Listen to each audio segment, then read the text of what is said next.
Reading එක. Reading එක කියන්නේ මිනුම. මේ තියෙන්නේ දෝෂයනේ. ඔය තියෙන උපරිම දෝෂය.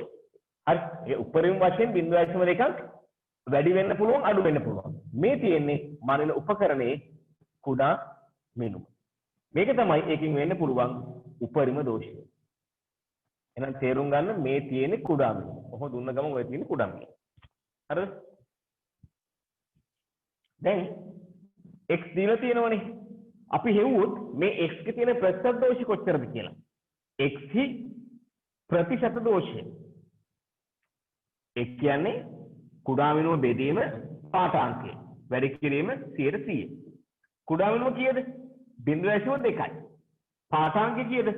10යි. වැඩි කරා 100%. ඔන්න ඔහොමයි x ගේ ප්‍රතිශත දෝෂය හොයන්නේ. හරි. ඊළඟට y දෙනවා අපිට. දැන් අපි y හි ප්‍රතිශත දෝෂය හෙව්වොත් ඒ තේනේ ඩෙල්ටා y බෙදීම y වැඩි කිරීම 100%. හරි. එතකොට එන්නේ y දීලා තියෙන්නේ 8.3 ධනහොරට 0.2. එහෙනම් කුඩා වෙනුම් 0.2යි 8.3යි වැඩි කිරීම 100%. හරි. ඔය අපිට z get හොයන්න පුළුවන්. z හි ප්‍රතිශත දෝෂය. කුඩා වෙනුම 0.2යි පාඨාංකය 0.4යි. වැඩි කරා 100%. අපිට මේක ගන්න පුළුවන් හරි එක් එක් අගයන්ගේ ප්‍රතිශත දෝෂය කියලා. හැබැයි මේක අපිට දෙනවා ප්‍රකාශනයක් f සමානයි xy වර්ගය බෙදීම z ගණය කියලා. එතකොට f හි ප්‍රතිශත දෝෂය කියන්නේ f හි ප්‍රතිශත දෝෂය. ඒ කියන්නේ ඩෙල්ටා f බෙදීම f කියන එක. හරි 100ට. මේ කියන්නේ කොහොමද? මේ කියන්නේ මෙන්න මේ විදිහට. සමීකරණයේ තියෙන්නේ f සමානයි x y වර්ගයේ බෙදීම z ගණයනේ.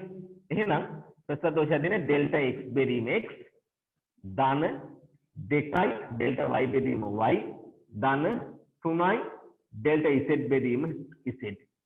මේකේ 100ට අගය. හරි. කොහොමද මේ 2 3 කියන ඒවා ආවේ? ඒ කියන්නේ x y z වෙන වෙනම ප්‍රතිශත දෝෂ අපිට හොයන්න පුළුවන්. හැබැයි ඒවා ප්‍රකාශනයේට යෙදෙන්නේ හරි x y z විදිහට නෙමෙයි. x ඒ විදිහටම තියෙනවා. y තියෙන්නේ වර්ගේ.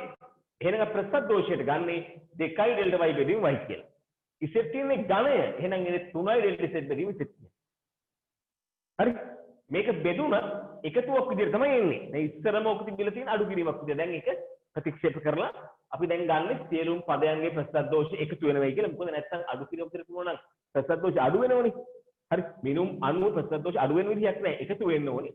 ඒකින්ද මතක තියාගන්න. දැන් මෙතන තිබුණා නම් ඝනය මෙතන එන්නේ 3. මෙතන තිබුණා නම් 4 මෙතන එන්නේ 4. මෙතන තිබුණේ 5 නම් මෙතන එන්නේ හරි 5. තේරුණාද? මෙතන තිබුණේ 1 නම් මෙතන එන්නේ ඩෙල්ටා z බෙදීම z විතරයි. දැන් ඔන්න ඔය විදිහට තමයි මේකට මේ ප්‍රතිශත දෝෂ බලපාන්නේ. ඒතකොට අපෙන් අහන්නේ xyz ගේ වෙන වෙන ප්‍රතිශත දෝෂ නෙමෙයි. ඒක මේ ප්‍රකාශයේ බලපාන විදිය. හරි. බලපානකොට උපරිම බලපෑම කවුද? අවම බලපෑම කවුද? මේ කියනෝනේ f ගණනය කිරීමේදී ප්‍රතිශත දෝෂයේ උපරිමය හා අවමය හම්බෙන්නේ මොන රාශිය මගින්ද? හරි. ඕගොල්ලෝ දැන් හොයන් යන්න මෙන්න මෙයා. හරි. හැබැයි හරි මේක හරි. ඒක x පිටිනේ ඩෙල්ටා x පිටිනේ x නේ. හැබැයි y ප්‍රතිශත දෝෂය 2යි. මේක 2කින් ගුණ වෙන්න ඕනේ. z ප්‍රතිශත දෝෂය මේක 3ෙන් ගුණ වෙන්න ඕනේ. හරි. අන්න එහෙම හොයන් ගියාම ඕගොල්ලන්ට තේවි උපරිමාගය y ගෙනුත් අවමාගය z ගෙනුත් තමයි හම්බ වෙන්නේ. හරි. උපරිමය හම්බෙන්නේ කියන්නේ උපරිම දෝෂය හම්බෙන්නේ y ගෙන් අවම දෝෂය හම්බ වෙන්නේ z ගෙන්. මම සුළු කරන්න යන්නේ නැහැ. හරි. උපරිමයේ y ගෙන් අවමයේ z ගෙන් හම්බ වෙනවා. මතක තියාගන්න මේ රාශීන්ගේ වෙන වෙන ප්‍රතිශත දෝෂ හෙව්වට ඒක ප්‍රකාශනයට බලපානකොට අපි ඒකේ මාත්‍රය සංගුණකයේ විදිහට සලකලා තමයි මුළු ප්‍රතිශත දෝෂය ගණනය කරන්නේ. ඕක අලුත් කරුණක්. ඕක A level වලට තාම ඇවිල්ලා නැහැ. මොඩල් පේපර්ස් වල තිබුණා. හරි. A level වල ඕක එන්න පුළුවන්. හරි. මේවා පැහැදිලිව ලියා ගන්න විස්තර ටික මම ඕගොල්ලන්ට හෙට දැන් මේකෙන් පස්සුන දාන්න පුළුවන් මම මේකෙන් පස්සේ දාන්න. හරි. ඔය දාන්න බහුවර්ණ විවරණේ. හරි. ඒකත් උදව් කරගන්න පුළුවන් ඊට පස්සේ ඔයගොල්ලෝ හදාගන්න මේකට හොඳ කෙටි සටහනක් මේ MCQ පේපර් එකට. ඒක කවදා හරි අවශ්‍යවත් ඒක බලලා තේරුම් ගන්න පුළුවන් තත්ත්වයේ තියාගන්න. හරි. print කරන්න නෙමෙයිනේ. හරි. ඊළඟට 4ට යනවා අපි. ඒක ලියාගන්න. අව පේන්නේ නැත්තම් කියන්න ඕනේ. දැන් නම් පේන්නේ මම. අනිත් පැත්තේ.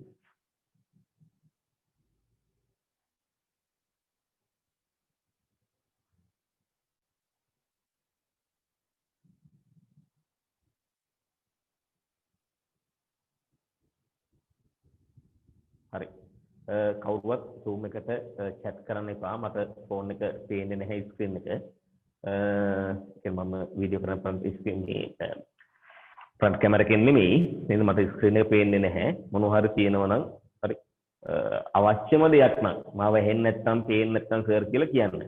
හරි. හැබැයි තමන්ගේ සිග්නල් අවුල් වෙලා මොකක් කර බ්ලා බා බූ ගානව නම් හරි. ඒක මට කියලා වැඩක් නැහැ. ඒක පොඩ්ඩක් ඉවසගෙන ඉන්න. ඒතකොට හරියයි සිග්නල් හරියි. හරි.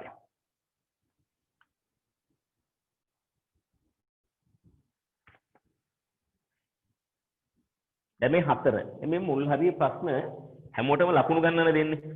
හරි. මේ ප්‍රශ්න හැමෝටම ලකුණු ගන්න දෙන්නේ. ඒතර මේව ඉක්මනට කරන්න ප්‍රශ්න. හරි. මම ළමයින්ට කියනවා පේපර් එක කරන ක්‍රමයක්. මම ළමයින්ට කියනවා පේපර් එක කරන ක්‍රමයක්. ඒ ලෙවල් පේපර් එක. මොකද අපිට හම්බ වෙනවා පැය දෙකකට ප්‍රශ්න 50කට උත්තර ලියන්න. හරි. පේපර් එක කොච්චර ලේසි වුණත් ළමයි කියන කතාව තමයි වෙලාව මදි වුණා.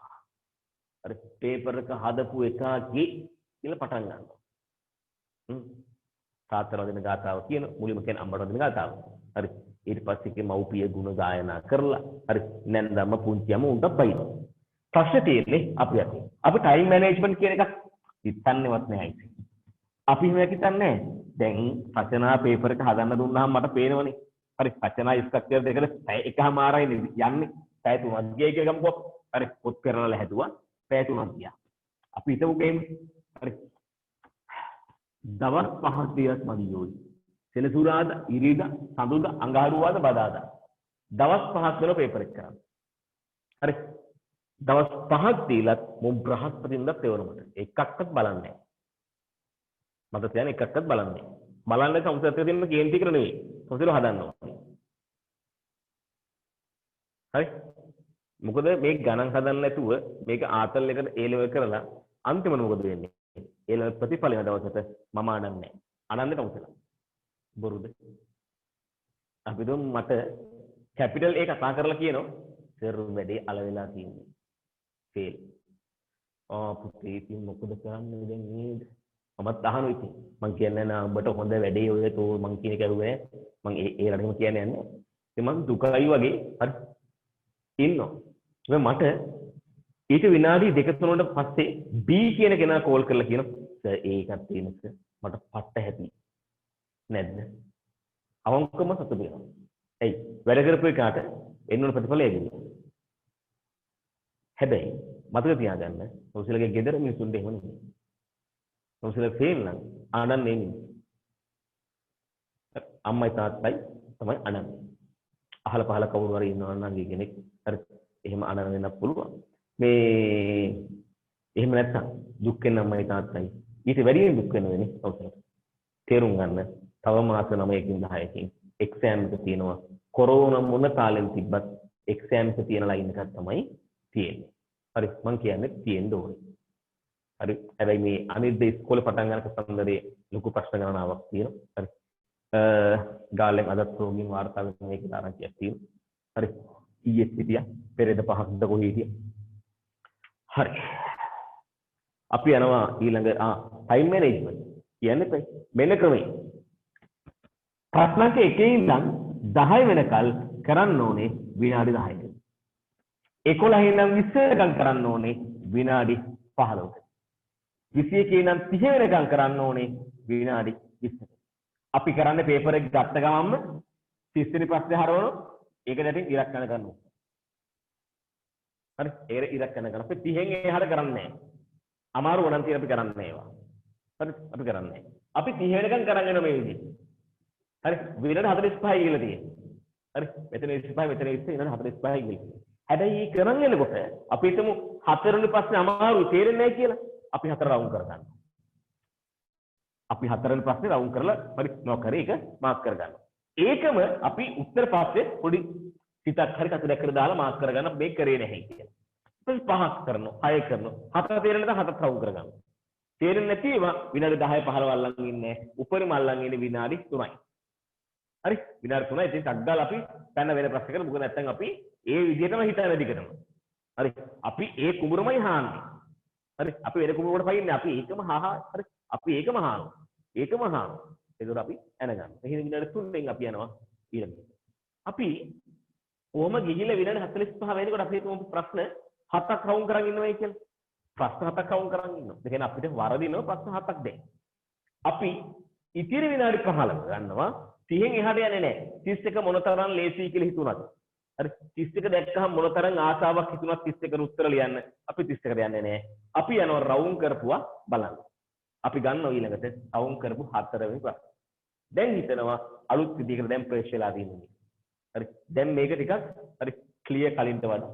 දැන් අපි 4 අලුත් විදිහකට හිතලා අන්න උත්තරේ එන්න තියෙන ඉඩකඩ වැඩි. ඒ කලින් ක්‍රමේ වැරදීනේ.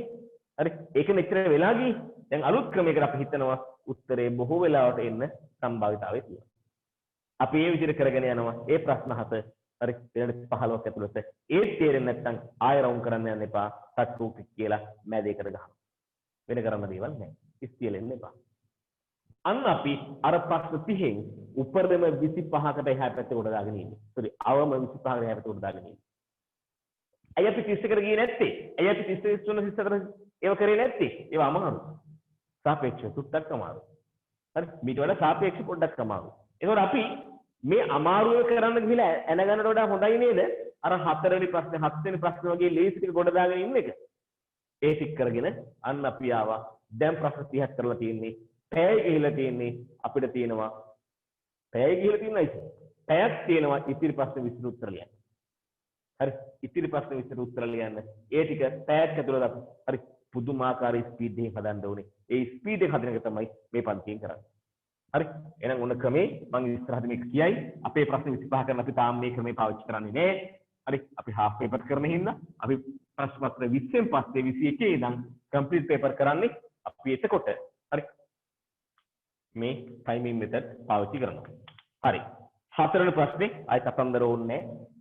පන්තුවකින් ස්කන්ධයක් කියලා තියෙනවා. පද්ධතිය තොරණය වෙන්නේ නැත්නම් මෙන්න මේ විදිහට තියෙනවා.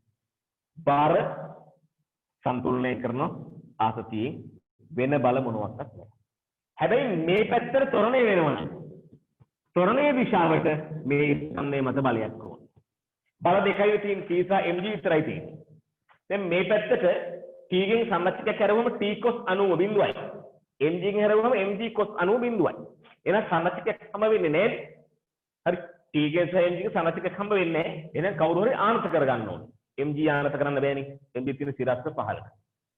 හරි එහෙනම් T ආනත කරගන්නවා මෙන්න මෙහෙම හැරෙනවා. හරි දැන් mg පල්ලෙහාට ඔහොම T මෙහෙම තියෙනවා. මේක θ කියලා ගමුකෝ. මේකේ සම්මතික තියෙන T sin θ T cos θ. ඒ සම්මතික ලියන්නේ T ලියන්නේ නැත්තත්නේ. T ලියලා තියෙනවනේ සම්මතික ලියන්න ඕනේ නෑනේ. එහෙනම් බල දෙකයි තියෙන්නේ. හරි ඔන්න බල දෙක. බල දෙකක් යටතේ මෙයා සමතුලිතයි. හරි. ඕක තමයි උත්තරේ. සමහර ළමයි මේක ගහලා තිබුණා 1. සමහර ළමයි ගහලා තිබුණා 2. හරි. උත්තර මට දාලා තිබුණානේ. හරි වරද්ද ගන්න එපා. බොහෝ අය ගහලා තිබුණා 1. එහෙම වෙන විදියක් නෑ. මේ T තියෙන විදිය තියෙන. හරි. පස්වෙනි ප්‍රශ්නේ. ක්ෂමතාවය. B ප්‍රවේගයෙන් ඍජු මාර්ගයේ ගමන් ගන්නා මෝටර රථයක රථයේ චලිතයට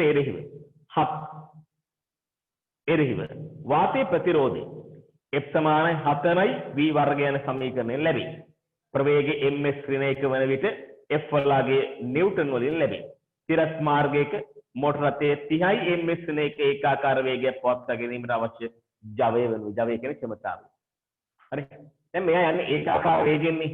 ඒතර ඒකාකාර වේගෙන් යන ජවයක් මොකටද? ඒකාකාර වේගෙන් යන ජවයක් මොකටද? ඒ කියන්නේ එයා ඒකාකාර වේගයෙන් යනවා නම් ශක්තිය වැඩි කරගෙන නැහැ, චාලක ශක්තිය වැඩි කරගෙන නැහැ. හරි. චාලක ශක්තිය වැඩි කරගන්න නැහැ කියන්නේ එයා කාර්ය කරන්නේ නැහැ කියන එයාම. ඒක කලින් කරපු කාර්ය ටික තියෙනවා එයාගේ.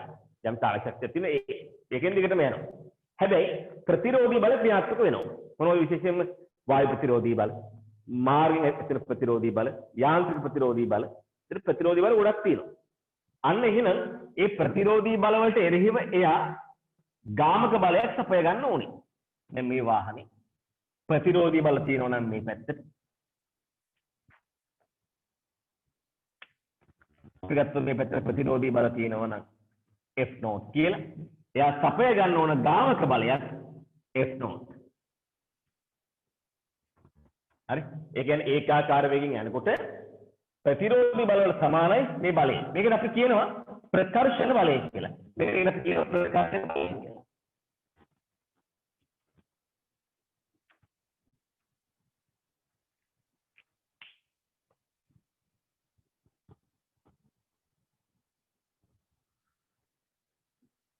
ප්‍රකාශන බලය කියන්නේ ඒක.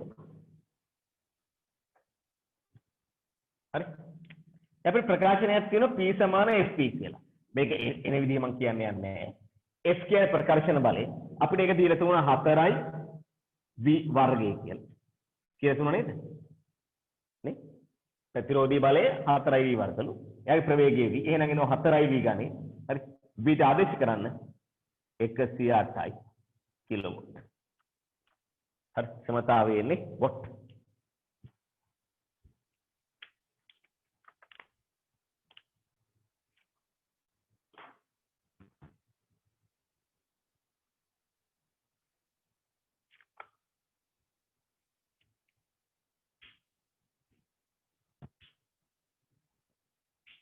ක්ෂමතාවය ඇසුරෙන් කාර්ය ප්‍රකාශ කරන්න පුළුවන් කිලෝවොට් පැය. කිලෝවොට් පැය කියන්නේ කාර්ය. කියන්නේ ජූල්. හරි. කිලෝවොට් පැය එකක් කියන්නේ ජූල් 36 වැඩි කිරීම 10 බල 5ක්. කිලෝවොට් පැය එකක් කියලා කිව්වොත් 36 වැඩි කිරීම 10 බල 5යි ජූල්. හරි. එයාගේ තව එකක් තියෙනවා. කාර්යයේ තව ඒකකයක් තියෙනවා ඉලෙක්ට්‍රෝන වෝල්ට් කියලා. ඉලෙක්ට්‍රෝන එක ආරෝපණයක් වෝල්ට් අපිට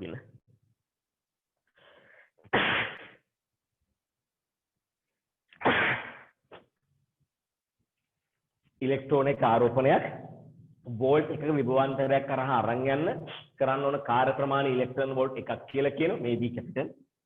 හරි. මේක ජූල් 1.6 වැඩි කිරීම 10^19කට සමානයි. ජූල්. හරි. ඔය 1.6 වැඩි කිරීම 10^19 කූලොම් කියන්නේ ඉලෙක්ට්‍රෝනේ ආරෝපණයනේ. නේ? ඉලෙක්ට්‍රෝනේ ආරෝපණය ඒක ප්‍රෝටෝනේ ආරෝපණය ඒක. හරි. එතන එන්නේ ඒක තමයි මතක තියාගන්න ලේසියි.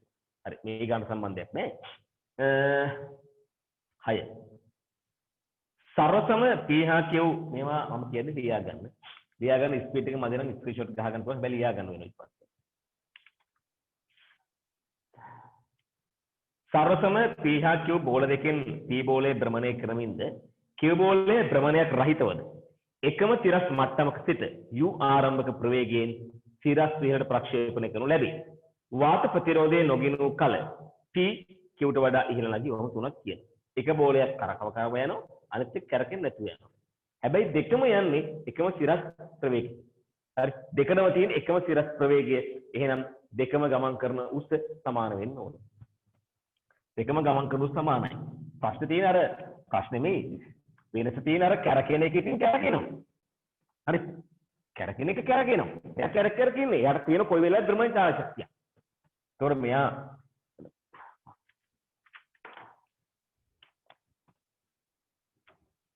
මේක u මෙයා කරකෙන ගමන් යන්නේ කියලද u දෙන්නම එන්නේ එක මට්ටමකට බිඳුවයි මෙයාගේ තිරස් ප්‍රවේගය බිඳුවයි හැබැයි කරකෙන වේගය තියෙන එක ඔමෙගා හරි ඒ කියන්නේ උපරිම උසේදී මෙයාගේ චාල ශක්තිය බිඳුවයි මෙයාගේ චාල ශක්තිය බිඳුව නෙමෙයි එයි අපි කියන භ්‍රමණ චාල ශක්තිය ඊග්‍රම තියෙන හරි බලමු මුලින්ම කියන්නේ මොකද්ද කියලා p q ට වඩා ඉහළ නැති පට්ටපල් බොරුවක් නෙයි හරි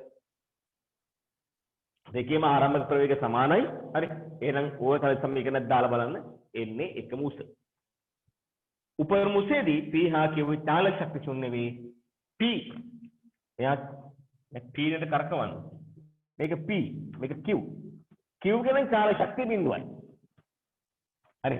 මෙයාගේ චාලක ශක්තිය බිඳුව නෙවෙයි. මොකද යාට තියෙන භ්‍රමණ චාලක ශක්තියක්. එහෙනම් P වැරදි. P හා Q එකවර බිම් පතිත වේ. යන්න එක මුස්ත කරන නම් එකවර තමයි බිම් පතිත වෙන්නේ. හරි. ඒතර වායු මේ හරි මේ ගණන් වලදී වායු ප්‍රතිරෝධය නොගිනු කල කියලා තියෙන්නේ ඒ හින්දා. හරි. වායු ප්‍රතිරෝධ තියෙනවා නම් මේ භ්‍රමණයේදී හරි මේ භ්‍රමණයේදී ශක්තිය ක්‍රමයෙන් අඩු වෙනවා ශක්තිය හානි වෙනවා. හරි. එහෙම වුණාම ඔය කතාවේ උත්තර වෙනස් වෙනවා. හරි. හරි නේද? උත්තරේ එන්නේ C. P හා Q එකවර බිම් පතිත වේ. උත්තරේ 3 C පමණයි. මේ වායු ප්‍රතිරෝධය තියෙනවා නම් යන්න ගතවන කාලයට වඩා එන්න ගතවන කාලය වැඩි. වායු ප්‍රතිරෝධ තියෙනවා නම් යන්න ගතවන කාලයට වඩා ඒ කියන්නේ උපරිමතරේ යන්න ගතවන කාලයට වඩා ආයෙත් එන්න ගතවන කාලය වැඩි. වායු ප්‍රතිරෝධ තියෙනවා. ඔප්පු කරන්න පුළුවන් ඒක. දැන් ඔප්පු කරන්නේ. ඕගොල්ලෝ try එකක් දෙන්න වායු ප්‍රතිරෝධය X කියලා අරගෙන උපරිමසකට යන්න ගතවන කාලයට වඩා ආයෙත් එන්න ගතවන කාලය වැඩි කියලා පෙන්වන්න පුළුවන්. අමාරු දෙයක් නෙමෙයි. හරි. පේලි 4කින් පෙන්නතේ. ඒ නැත්තම් තර්ක කරලා පෙන්නන කියන පුළුවන් ශක්තිය පැත්තේ හිතන්නේ. රෑරන් ඉන්න නැති වෙලාවට ඕව තමයි හිතන්න ඕන. වෙලේමනේ හිතෙන්නේ. රෑරන් ඉන්න නැති වෙලාවට මේක එහෙම වෙන්නේ කොහොමද? එහෙම හිතන ළමයි ඉන්නවා. හරි. අපිට වඩා සෑහෙන දුර ඈතට හිතන ළමයි ඉන්නවා. ඊයේ පෙරේද පන්ති ළඟ ගිහින් මගේ ප්‍රශ්නයක් ඇහුවා. හරි. මේ අපිට උත්තර හොයන ඒවට. මොකද සබ්බඤ්ඤුත නෙමෙයි තාම. සියලදත් නෙමෙයි. හරි. තාම මහාචාර්ය හම්බෙලා නැහැ. මහාචාර්යවරුන්ට දන්න දේවල් තියෙනවා. මම ඊයේ පෙරේද අපේ සර් කෙනෙක්ගෙන් ප්‍රශ්නයක් ඇහුවා. සර් මට තාම හොයලා කියනවා ඇහුවා. තාම කිව්වේ නැහැ. ඉතින් අපි වගේ තමයි මේ මිනිස්සු. හරි. මේ භෞතික විද්‍යාව කියන්නේ කවුරුවත් අර පරතරට ඉගෙනගෙන කෙලවර කරපු එකක් නෙමෙයිනේ. ලොකු ප්‍රශ්න තියෙනවා. හරි. මහා විද්‍යාඥයෝ ඉදිරිපත් කරපු මූලධර්ම න්‍යායයන් පට්ටපල් බොරු කියලා. හරි. ඊට අවුරුදු 10 පාර පස්සේ තව කෙනෙක් ඔප්පු කරනවා. නේ? ඒතොර එහෙම තියෙද්දි මේක දේව වාක්‍යයක් වෙන්නේ නැහැ නේ. මම කියන දේ මේ අපි මේ කියලා දෙන්නේ පොතපතෙන් තහවුරු කරගත් දැනුම සහ පරිකල්පනෙන් හදාගත්ත දැනුම. හරි. ඒක ඔයගොල්ලෝ හදාගන්න ඕන අන්න ඒක මේක මෙහෙම වුණොත් මොකද වෙන්නේ? හරිද? මේ පැරණ ඉඳලා තිරට කල්පනා කරන දේවල් මම අවිස්සහට කියන්නේ. 7. ගම්මෙත සංස්කෘතිය දාන්න ෆේකී ගම්මෙත සංස්කෘතිය උත්තරය අතේ හැපෙන කලින් උණ්ඩේ එන්නේ ග්‍රෑම් 100යි. හරි. 100 වැඩි කිරීම ප්‍රවේගය 780යි. හැපුණාට පස්සේ කුට්ටියත් එක්ක උණ්ඩයක් යනවා. ස්කන්ධයේ ග්‍රෑම් 1300යි. හරි. ප්‍රවේගය තමයි යහන්නේ u සුළු කරගන්න 60යි. ඕව බැරි වුණානේ මන් දන්නේ මොකක් කරන්නද කියලා. ඕකුන් යවනවනේ PCR කරන්න. හරි. ප්‍රශ්නයක් තියෙන ජීවිත තමයි ඕවත් කරන්නේ.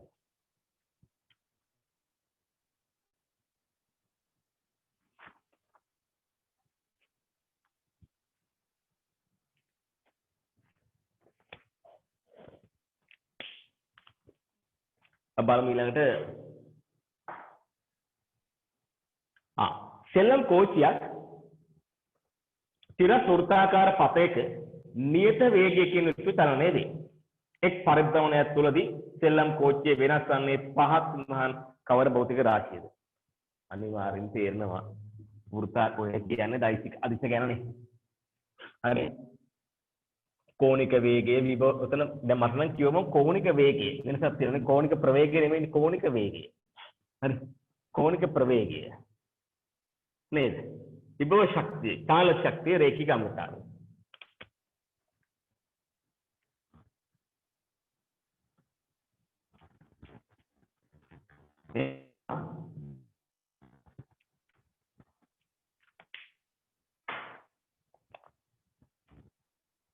begamo u කියලා මෙයාගේ වේගය මෙතෙන් දුව වේගය තියෙන මේ පැත්ත.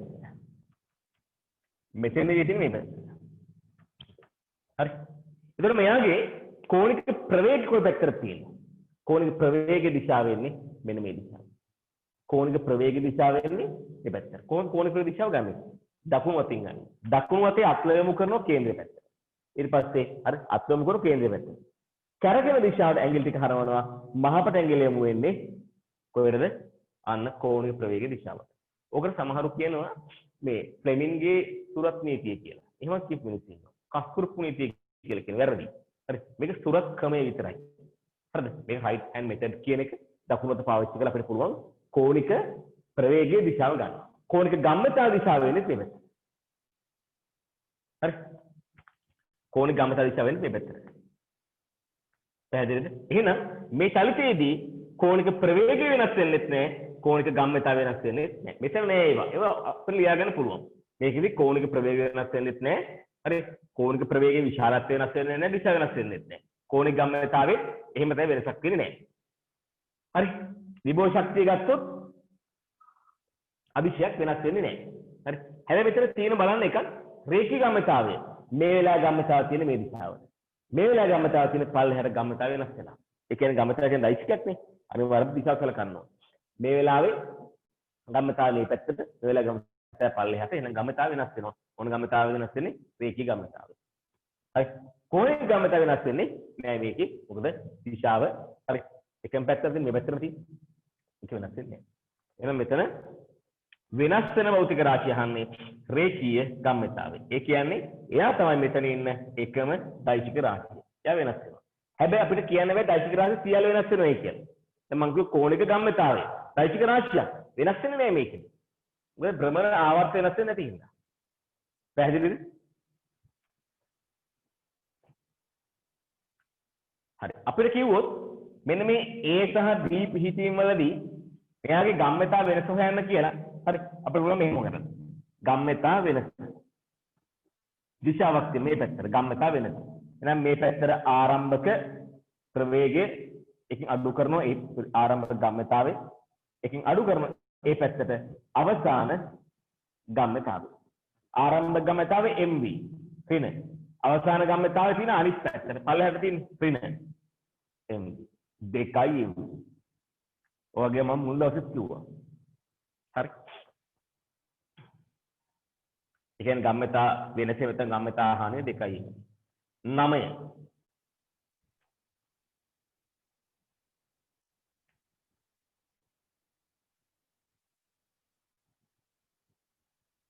හරිනේ?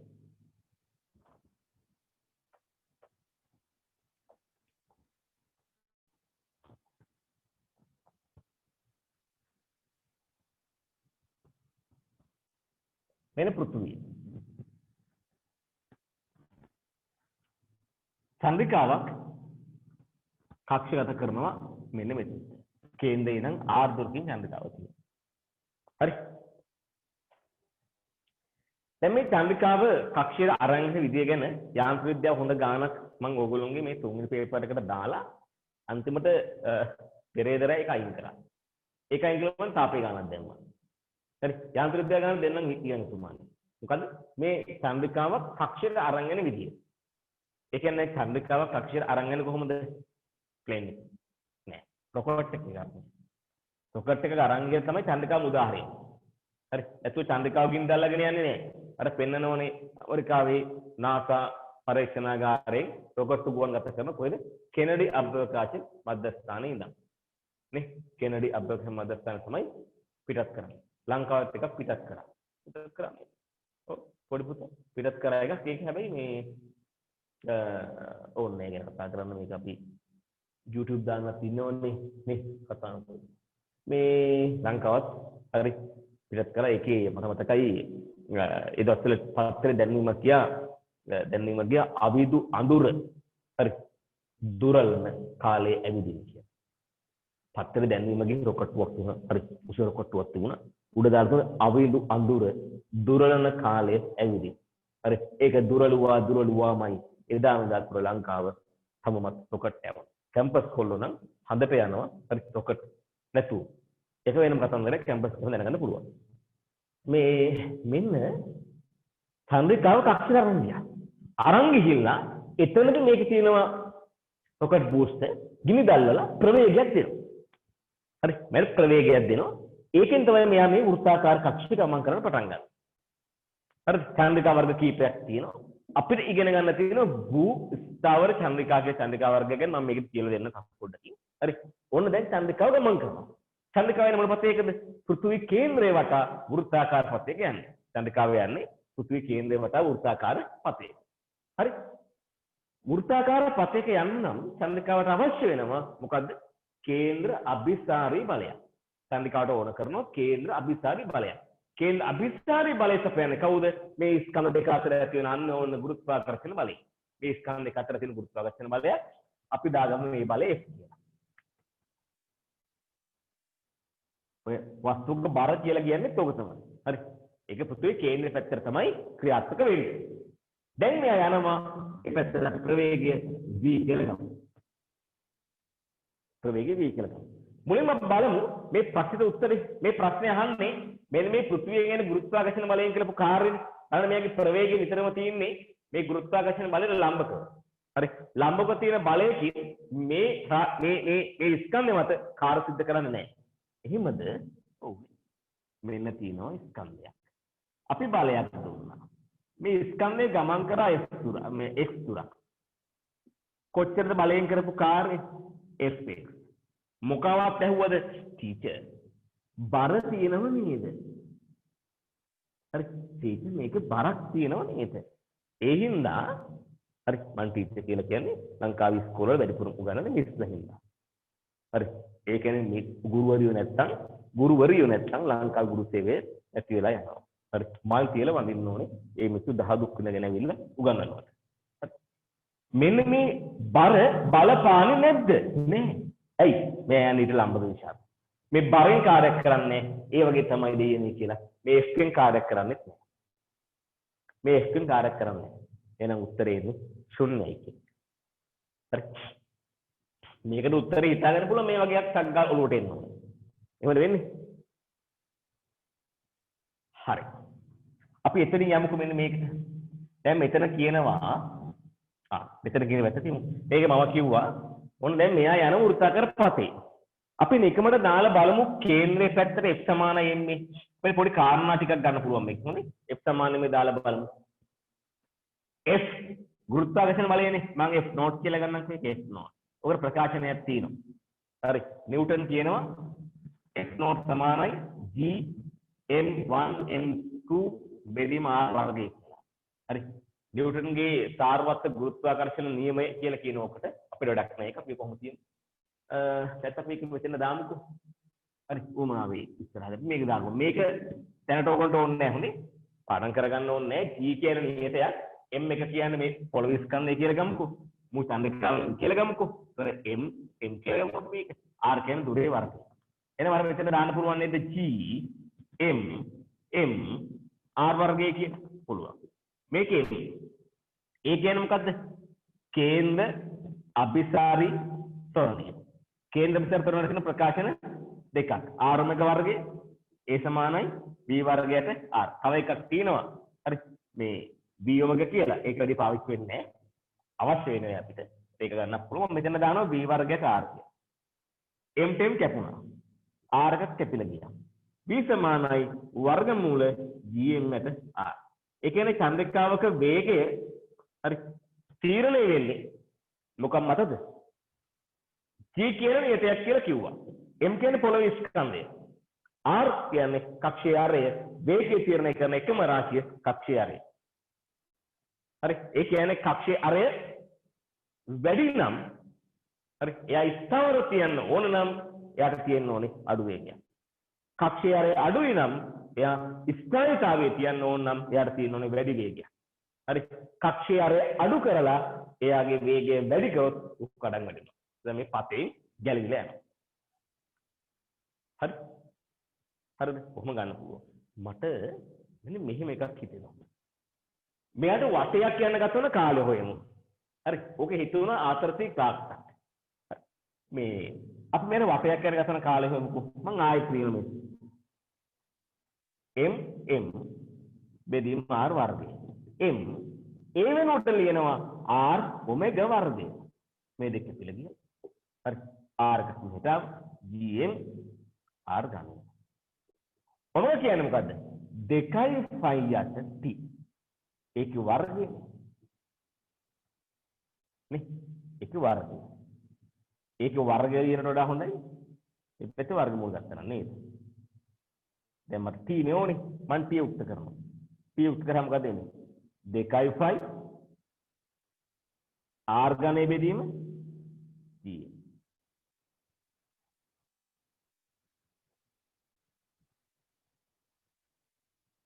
හරි. එහෙනම් බලන්න ආවර්ත කාලයේ තීරණය වෙන්නේ මොකක් මතද? 2i5 නියතයක්. g නියතයි, m නියතයි. හරි. ආවර්ත කාලයේ තීරණය වෙන්නේ r ඝනයේ වර්ගමූලය මත. ඒ කියන්නේ t සමානුපාතික වෙන්නේ r ඝනයේ වර්ගමූලය මත. නැත්නම් කියන්න පුළුවන් ඕනනම් t වල වර්ගයේ සමානුපාතිකයි r ඝනය. දැන් ඇයි මේව කියන්නේ? ඔතනම දැනන් ඉන්න ඕන දේවල්. මේ හැම එකම මේ අන්තිමට කරන්නම්. මේක කරලා මම කරන්නම් මේක. හරි. ඒක හරියන්නේ නැහැ. මේ දැනන් ඉන්න පුළුවන් දේවල්. ඕගොල්ලෝ තේරුම් ගන්න චන්ද්‍රිකාවක ආවර්ත කාලය තීරණය කරන්නේ කවුද?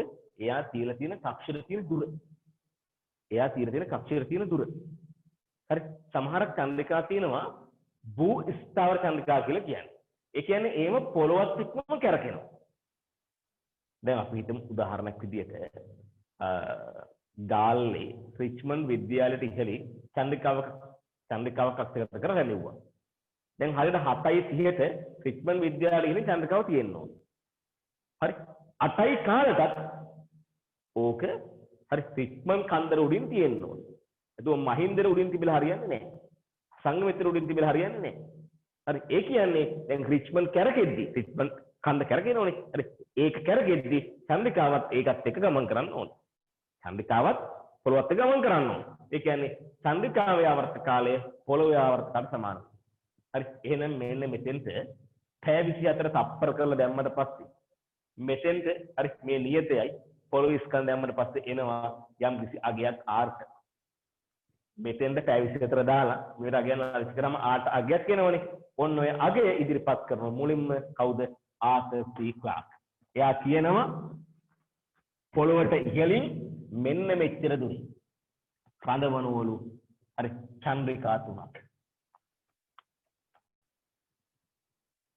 එතකොට එයා කියන මෙතන ගණනය කළ මේ දුර කොච්චරද කියන්නේ. හොඳයි. දැන් අපි අර හදාගත්ත ප්‍රකාශය තමයි ගණනය කරන්නේ. එයා කියනවා මේ චන්ද්‍රිකා තුනෙන් පුළුවන්ලු පොළොව මෙන්න මෙහිම ආවරණය කරන්න. මෙන්න මෙහෙම ආවරණය කරන්න පුළුවන්. හරි. මෙහෙම ආවරණය කරන්න පුළුවන්ලු. ඒකවල එයා කියනවා ලෝකේ ඕනම තැනක තියෙන තොරතුරක් ක්ෂණයකින් හැමතැනම දෙන්න පුළුවන්. විශ්ව ගම්මාන සංකල්පය කියන්නේ ඔන්න ඕක. හරි. ඒකවල අර r ගණනය කළා තමයි එයා ওই වැඩේ කියන්නේ. හරි. චන්ද්‍රිකාවේ ස්කන්ධේ කිසිම දෙයක් බලපාන්නේ නැහැ. එයාගේ ආවර්ත කාලයට බලපාන්නේ කක්ෂයේ අරේ විතරයි. හරි. ඔය සේනම කියලා දුන්නාට පස්සේ සමහර ඇක්ටර් කොල්ලෝ අහනවා සර් මැද කවරේජ් එක නෑ නේද? ඔව්. එතන තියෙන දූපතක්. හරි. ඒකට තමයි ඔය කාලකන් සත්තුන්ව ගිහින් දාන්න වෙන්නේ. හරි. කියන දේ නාහන අම්මා කියන දේ අහන්න නැති. හරි. TikTok එක්කම ජීවත් වෙන උන්ව ගිහින් දාන්න ඕනේ. මෙන්න මේ මැද තියෙන පුංචි දූපතක් තියෙනවා. හරි.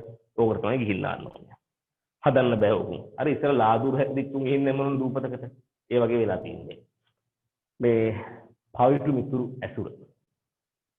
අම්මා තාත්තා ආශ්‍රය කරන්නේ වන්දනාමාන කරන්නේ තොකට තාක්ෂණ පිළිපීමට එහෙම ජීවිතේ නන්නත්තර වෙලා කාලකන්ණි වෙලා තමයි අතර වෙන්නේ. දැන් මේ දවස්වල TikTok ප්‍රශ්න ගොඩක් තියෙනවා. අපි අද පෙරල් කිව්වේ උත්සාහ කරා. TikTok කින්ද ජීවිතේ විනාශ කරගන්න විශේෂම ගෑල්ලමයි සෑහෙන ප්‍රමාණයක් අද ලංකාවේ ඉන්නවා. හරි. මම අහගෙන අර ඥාන වෙනස් වීමක් හෝමෝන ප්‍රශ්නයක් නේදලු මේ කොල්ලොන්ට TikTok කරන්න දෙන්නේ. එහෙමනේ. TikTok කින්ද ජීවිතේ සාර්ථක කරගත්ත මිනිස්සුත් ඉන්නවා. හරිද? ඔය පොඩි කොල්ලෙක් එහෙම මේ දවස්වල මම දැක්කා. හරි. අඩි කාන්තා පාරාමයක් එක්ක හරි ජීවිත සාර්ථක කරගෙන. ඒ TikTok කින්ද. TikTok කින්ද ඊට වඩා නැති වෙන අහිංසක ළමයින්ගේ ජීවිත අපරාධ. ගුරුවරු විදියට අනිවාර්යෙන් මම කියන්නේ. හරි මම ඉස්සරහට කියන්න. අපි යමු ඊළඟ ප්‍රශ්නට.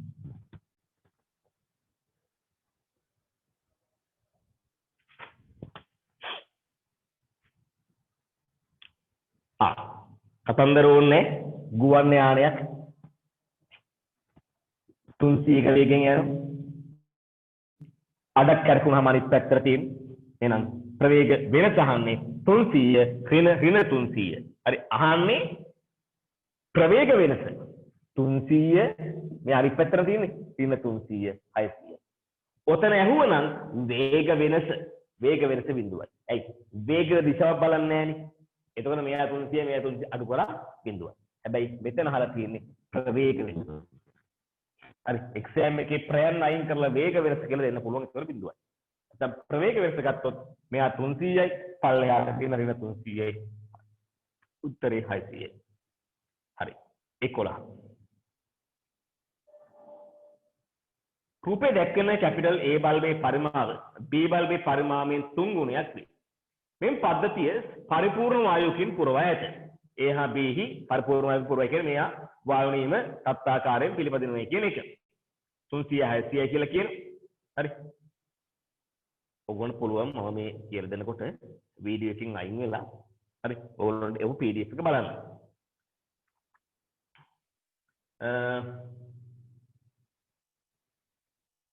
A බල්බය තුල වායු මවුල සිම්පල් n සංඛ්‍යාවක් ඇතනම් B බල්බය තුල පවතින වායු මවුල සංඛ්‍යාව සිම්පල් ගානක්. මවුල ගාන සඳහා පවතින්නේ මොනව මතද කියලා හොයාගත්තා නම් එච්චරයි. ලොකු බල්බයක් තියෙනවා, පොඩි බල්බයක් තියෙනවා. මෙයාගේ පරිමාව 3යි V, මෙයාගේ පරිමාව V, මෙයාගේ උෂ්ණත්වය ඒගේ උෂ්ණත්වය 300යි, මෙයාගේ උෂ්ණත්වය 600යි. PV සමාන nRT. මවුල ගාන වෙන්නේ PV බෙදීම RT මත. අවස්ථා දෙකේදී පීඩනය නියතයි. P නියතයි. පරිමාව වෙනස් වෙලා තියෙන R නියතයි. එහෙනම් මවුල ගාන හඳා පවතින්නේ ප්‍රවේගයේ බෙදීම T මේ අනුපාතය මත. ඔය අනුපාතය මත. හරි. එහෙනම් මම ලියන මුල් අවස්ථාවේ මවුල ගානෙන් V කියන ප්‍රවේගයෙන් පරිමාව බෙදීම T කියන අනුපාතය මත පරිමාව 3යි V උෂ්ණත්වය 300යි ඊළඟ මවුල N2 කියලා ගමු. පරිමාව B උෂ්ණත්වය 600යි මේ දෙක බෙදුවාම N බෙදීම N2 කියන්නේ කියලා. 3යි V බෙදීම 300 මෙයා උඩට ගියා. හරි. 3යි V 600 උඩට යනවා කියලානේ 6යි. N2 කියන්නේ N බෙදීම 6යි. හරි. N බෙදීම 6යි.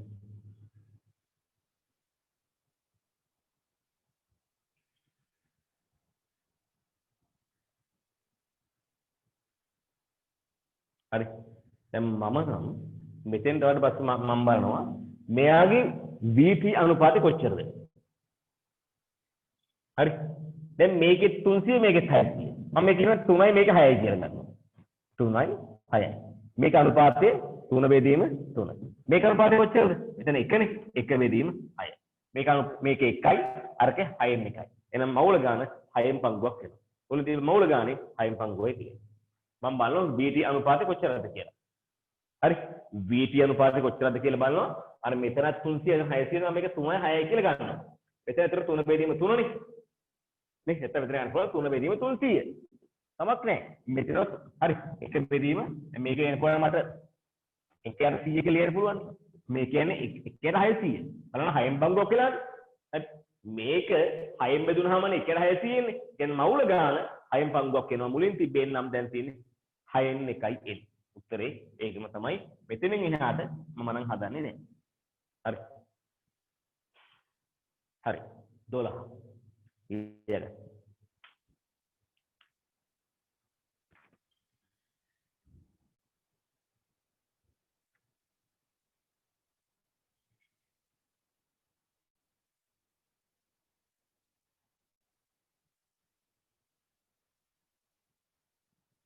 ගොඩක් ඉන්නවා.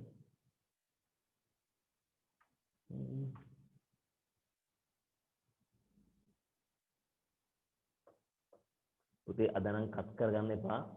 මේ රූම් එකේ මම කවුරුවත් කියලා නැහැ. කට් වෙච්ච එක කරගන්න. දැනුත් කට් කරගන්න.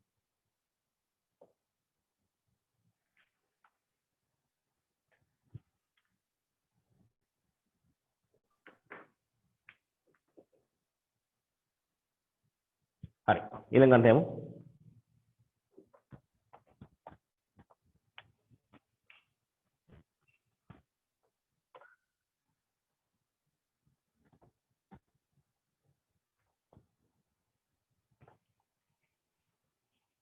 දොළහ පරිපූර්ණ වායුවක පීඩනය නියතව තිබිලා පරිමාව වෙනස් වෙනවලු. හරි ප්‍රසාරණය වෙනවා. ජූල් 23ක තාපයකුත් හම්බ වෙනවලු. අභ්‍යන්තර ශක්තිය වෙනස් වීම අහන්නේ. ඩෙල්ටා Q සමානයි ඩෙල්ටා U ධන ඩෙල්ටා W. හරි අපේ පන්ති වලින් අපි හැම පන්තියකම මේක කරලා ඉවරයි. තාපගති විද්‍යාව. ඩෙල්ටා Q කියන්නේ ලබා දුන්න හෝ පිටකල තාපය කියන්නේ උවමාරු තාපය. ඩෙල්ටා U කියන්නේ අභ්‍යන්තර ශක්තිය වෙනස් වීම. ඩෙල්ටා W කියන්නේ වායුව මගින් හෝ වායුව මත කරපු කාර්ය ප්‍රමාණය.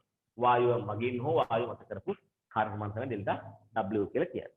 તો මේකට අපි කියනවා තාපගති විද්‍යාවේ පළමු නියමය කියලා. හරි. මෙන්න මේකේ ඩෙල්ටා W කියන එක. ඒ කියන්නේ වායුව මගින් හෝ වායුව මත කරපු කාර්ය හොයන්න පුළුවන් පීඩනය වැඩි කිරීම පරිමාව වෙනවා. පරිමාව වැඩි වීමක් නම් අපි කියන්නේ වායුව මගින් කාර්ය කරා කියලා. හරි. ඒ කියන්නේ මෙහෙම හිතන්න පිස්තනයක් තියෙනවා. හරි. මේකේ තියෙන්නේ වායු ස්කන්ධයක් කියලා කරලා. මේකට තාපය දීලා හරි. මේක රත් කරද්දී මේ පිස්තනේ ඉහළ යනවනේ. පරිමාව වැඩි වෙනවනේ. අපි මේක උඩ මොකක් හරි ස්කන්ධයක් කියලා තිබුණොත් මේ ස්කන්ධය ඉහළ යනවා. ඒ කියන්නේ මේ වායුව මගින් ස්කන්ධය මත කාර්ය කරනවා. බාහිර පරිසරය මත කාර්ය කරනවා. එහෙනම් පරිමාව වැඩි වීමක් නම් අපි ගන්නවා වායුව මගින් කාර්ය කරා කියලා. පරිමාව වැඩි වීමක් අපි ගන්නවා වායුව මගින් කාර්ය කරා කියලා. පැහැදිලිද? හරි. වායුව මගින් තමයි කාර්ය කරලා තියෙන්නේ. ඒතකොට මට මේක හොයාගන්න පුළුවන් LW P දීලා තියෙන මේකේ පීඩනය ඔච්චර 1.5 වැඩි කිරීම 10/5යි. පරිමාව වෙනස් වීම දෙනවා 1 ඉඳන් 3ට යනවා 3 ඍණ 1 10 ඍණ 4යි. හරි. එතනින් එනවා කීයද? මෙතන 2යි 3යි 30යි. ජූල් 30ක් කියලා එනවා. මෙතන දාන ඕක. ඩෙල්ටා U තමයි අපෙන් අහන අභ්‍යන්තර ශක්තිය වෙනස් වීම. එයා 30යි. හරි. ඒ ක්‍රියාවලියේදී ජූල් 23ක් වායුවට සපයනවලු. සපයනවන මෙයා දාන 23යි. හරි. වායු පිට කරා නම් තාපය තියෙන 23යි. වායුවට සැපයුව නම් දාන 23යි. මෙතනින් ඩෙල්ටා U හොයා ගන්නවා. මේ මොකද්ද? තාප ශක්තිය මේ මොකද්ද? අභ්‍යන්තර ශක්ති වෙනස. මේ මොකද්ද? පරිසරය මත හෝ පරිසරය මගින් කළ කාර්ය. හරි. එතන මෙතන අපිට ඩෙල්ටා U වෙනවා ඍණ 7යි ජූල් කියලා. ඒ කියන්නේ ඇත්තටම මෙයාගේ අභ්‍යන්තර ශක්තිය අඩු වෙලා. අභ්‍යන්තර ශක්තිය අඩු වෙනවා ඒ කියන්නේ චාලක ශක්තිය අඩු වෙනවා. චාලක ශක්තිය අඩු වෙනවා ඒ කියන්නේ ඇත්තටම මෙයාගේ උෂ්ණත්වය අඩු වෙනවා. චාලක ශක්තිය අඩු වෙනවා ඒ කියන්නේ මෙයාගේ උෂ්ණත්වය අඩු වෙනවා. හරි. ඒකයි ජූල් 7කට හදාගන්න. ඔන්න ඔහොමයි හදාගන්න.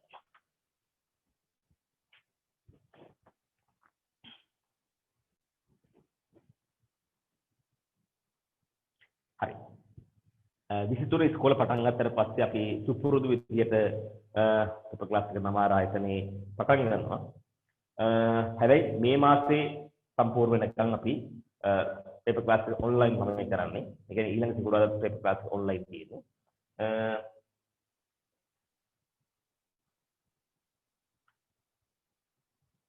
සිකුරාදා මේ ටයිම් එක තමයි කරන්න බලාපොරොත්තු වෙන්නේ. බලමු මම ඉස්සරහට කියන්නම්. ඉදිරි සතියේ කණ්ඩායම් පන්ති වල කාලසටහන මොකක්ද වෙන්නේ? අපි සඳ පන්ති පටන් සඳ ඉස්කෝල පටන් ගමන් අනිවාර්යයෙන් කියන සමානේ සුපුරුදු විදිහට ඕගොල්ලෝ පන්තිය මට ඇවිල්ලා කරන්න පුළුවන් පන්ති වලට. මම සෙනසුරාදා දවසේදී ඒක හරියට දන්වන්නම්. ඉස්කෝල පටන් ගත්ත ගමන්ම මේ ඔන්ලයින් පේපර් ක්ලාස් විතරයි තියෙන අනිත් ක්ලාස් සුපුරුදු විදිහට අපි පටන් ගන්නවා. කලින්ද වඩා හොඳ දවයකින් එහෙම පටන් ගන්නවා. එහෙම හොඳයි. කිරිබත් වෙන කල්පනා. 13.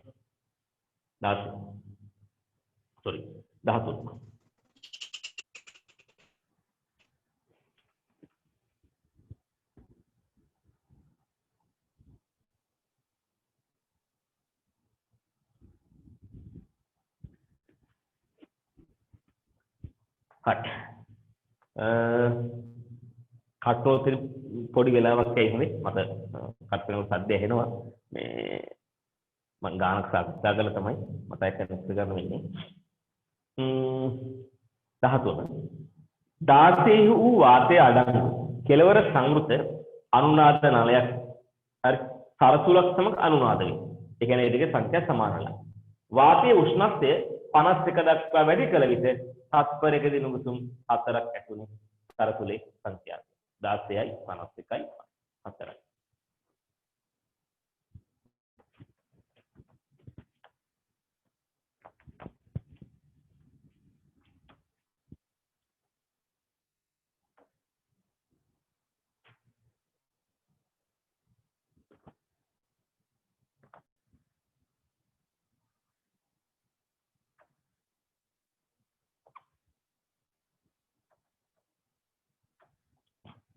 ඕකනේ අහන්නේ.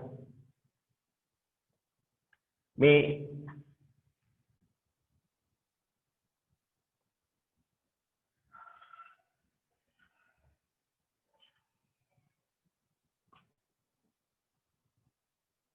හරි. සරසුලට අදාළ ස්වභාවික මේ සංඛ්‍යාතයේ කියලා ගමු. වායු කන්දර අදාළ සංඛ්‍යාතයේ සිම්පල් F. වායු කන්දේ ස්වභාවික සංඛ්‍යාතයේ සිම්පල් F. හරි. හරිද? වායු කන්දේ සංඛ්‍යාතය වෙනස් වෙනවා. මේ දිග වෙනස් වෙලා නැහැ නේ. හරි. දිග වෙනස් වෙලා නැත්නම් අපි ගත්තොත් වායු කන්දර v සමාන f යන ලිව්වොත් එම ලියන්න කියන්නේ යන්න එපා. හරි. ලැම්ඩා නියතයි. කාගේද? වායු කන්දේ. ලැම්ඩා නියතයි දිග වෙනස් වෙන්නේ නැති හින්දා එහෙනම් f සමානුපාතික වෙන්නේ v ට. හරි. වායු කන්දක ධ්වනි ප්‍රවේගය gamma rt වෙදී මෙමු. මෙතන වෙනස් වෙන්නේ t මේකේ වර්ගමූලය. එහෙනම් අපිට පේනවා f සමානුපාතික වෙනවා මූල t ට. හරි. ඒ කියන්නේ වායු කන්දක සංඛ්‍යාතයේ සමානුපාතික වෙනවා නිරපේක්ෂ උෂ්ණත්වයේ වර්ගමූලය. දැන් මුල් අවස්ථාවේ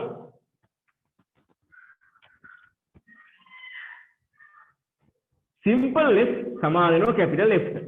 f1 කියලා ගන්නකො. ඒ කියන්නේ මේ දෙක සමානයි. අනුවාද වෙනවා කියන්නේ ඒක රිසෝනන්ස්. සංඛ්‍යාතක සමාන නම් උපරිම තීව්‍රතාවකයේ ශක්තිය අරගෙන හරි උපරිම තීව්‍රතාවයේ ශක්තිය අරගෙන මේ දෙන්න කම්පණය වෙනවා මෙයාගේ මෙයා ශක්තිය උරා ගන්නවා අරක ලියන්න පුළුවන් මුල් අවස්ථාවේ හරි ඊළඟට ඒ අංශක 16 දී හරි 16 දී ඊළඟට අංශක වෙනවා 51ට ඒ කියන්නේ මට අංශක 16 දී ලියන්න පුළුවන් පළමු අවස්ථාවේ අංශක 16 කියලා ගමු හරි 51 දී සමාන නැහැ සමාන නැහැ නුගසුම් වෙන තප්පරයක 4ක් ඒ කියන්නේ සංඛ්‍යාතේ f ට වඩා මෙයා 4කින් වැඩි හෝ අඩු වෙන්න ඕනේ වැඩි වෙනවද අඩු වෙනවද මොකද වෙන්නේ වැඩි වෙනවද අඩු වෙනවද ඒක f2 හරි f2 බලන්න සංඛ්‍යාතයේ තීරණය වෙනව නේද නිරපේක්ෂ උෂ්ණත්වය මත උෂ්ණත්වය වැඩි වෙන සංඛ්‍යාතය වැඩි වෙන්න ඕනේ f2 කියන එක හරි විශාල වෙන්න ඕනේ f ට වඩා. කොච්චරකින් විශාලද? 4කින් වැඩි වෙන්න. ඒ හින්දා මම ලියන්න පුළුවන් f2 හින f සමානයි 4. හරි දැන් මේක විසඳන්න බෑ. හරි මුල් අවස්ථාවේ f1 සමාන f කියලා ගන්න පුළුවන්. හරි ඔය දෙක විසඳන්න බෑ. ඇයි බැරි විසඳන්න? f1 f2 f කියලා තුනම දන්නේ නෑනේ. හරි එහෙනම් මම ඔය තුනම තියෙදි මම ගන්නවා මෙන්න මේකට දිනනවා. 16 දී f1 සමානුපාතිකයි 16 කියන්නේ 289. හරි 52 දී f2 සමානයි 273 50 කරාම 327යි. හරි සමානුපාතික දෙකක් තියෙන මේ දෙක බෙදෙනවා. මේ හොඳට බලන්න ගෙදරින්. බෙදුවම මොකද එන්නේ? 289 වර්ගමූලය 17යි 327 වර්ගමූලය 18යි. හරි ඔන්න ඔහොම එකක් එනවා. දැන් මොකද කරන්නේ? මට මේ f වෙනුවට දාන්න පුළුවන් නේද f1 කියලා. මේක 1 මේක 2 මේක 3. හරි මේ MCQ කටුවඩ කරද්දී ඔහොම 1 2 3 4 5 1 2ට දානවා 2 3ට දානවා. හරි එහෙම ජිම්නාස්ටික් කරන්න යන්න එපා. හරි පුළුවන් තරක් වල හදන්න ඕනේ. මෙතන f1 දැම්මොත් f2 ඍණ f1 කියයි මෙතනින් ගන්නවා. f1 කියන්නේ 17 බෙදීම 18යි f2 සමානයි 4යි. හරි. මේකෙන් සුළු කරන් යනවා f1. sorry මේක සුළු කර බලන්න f2. 18 වරක් 4 කියලා එන්නේ. 18 වරක් 4 කීයේ? 72යි. f2 නේ 72. f කියන්නේ ඊට වඩා 4ක් අඩුයි. හරි. 70න් 4ක් අඩු කරාම 68. ඉතින් සිරියාවතී වගේ හදන මේක කොහොමද? 72 ඍණ 4 සමානයි 68යි. ඉරි දෙකකුත් දාලා තමයි උත්තරේ රවුන්ඩ් කරන්නේ. ඛේද ජනකයි පුතේ. හරි. ශෝකාකුල ජන ජීවිත උත්තරේ 1.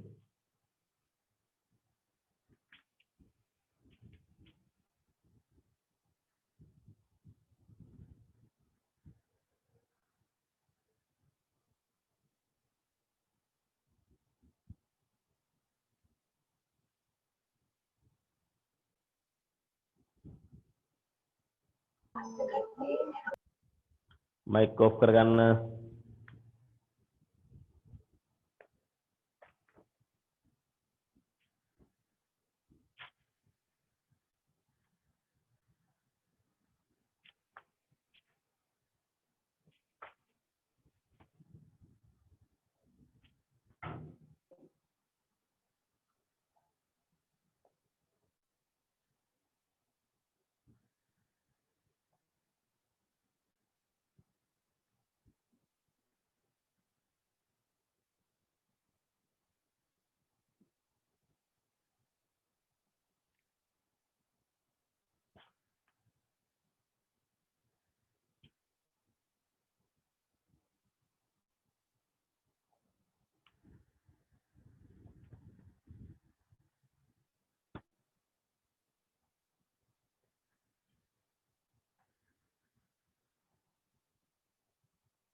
හරි.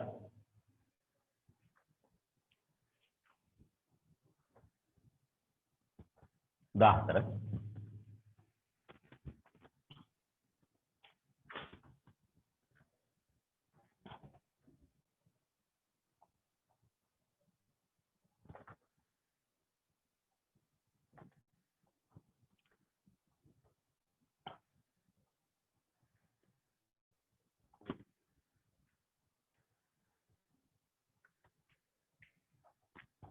එහෙම ගමු.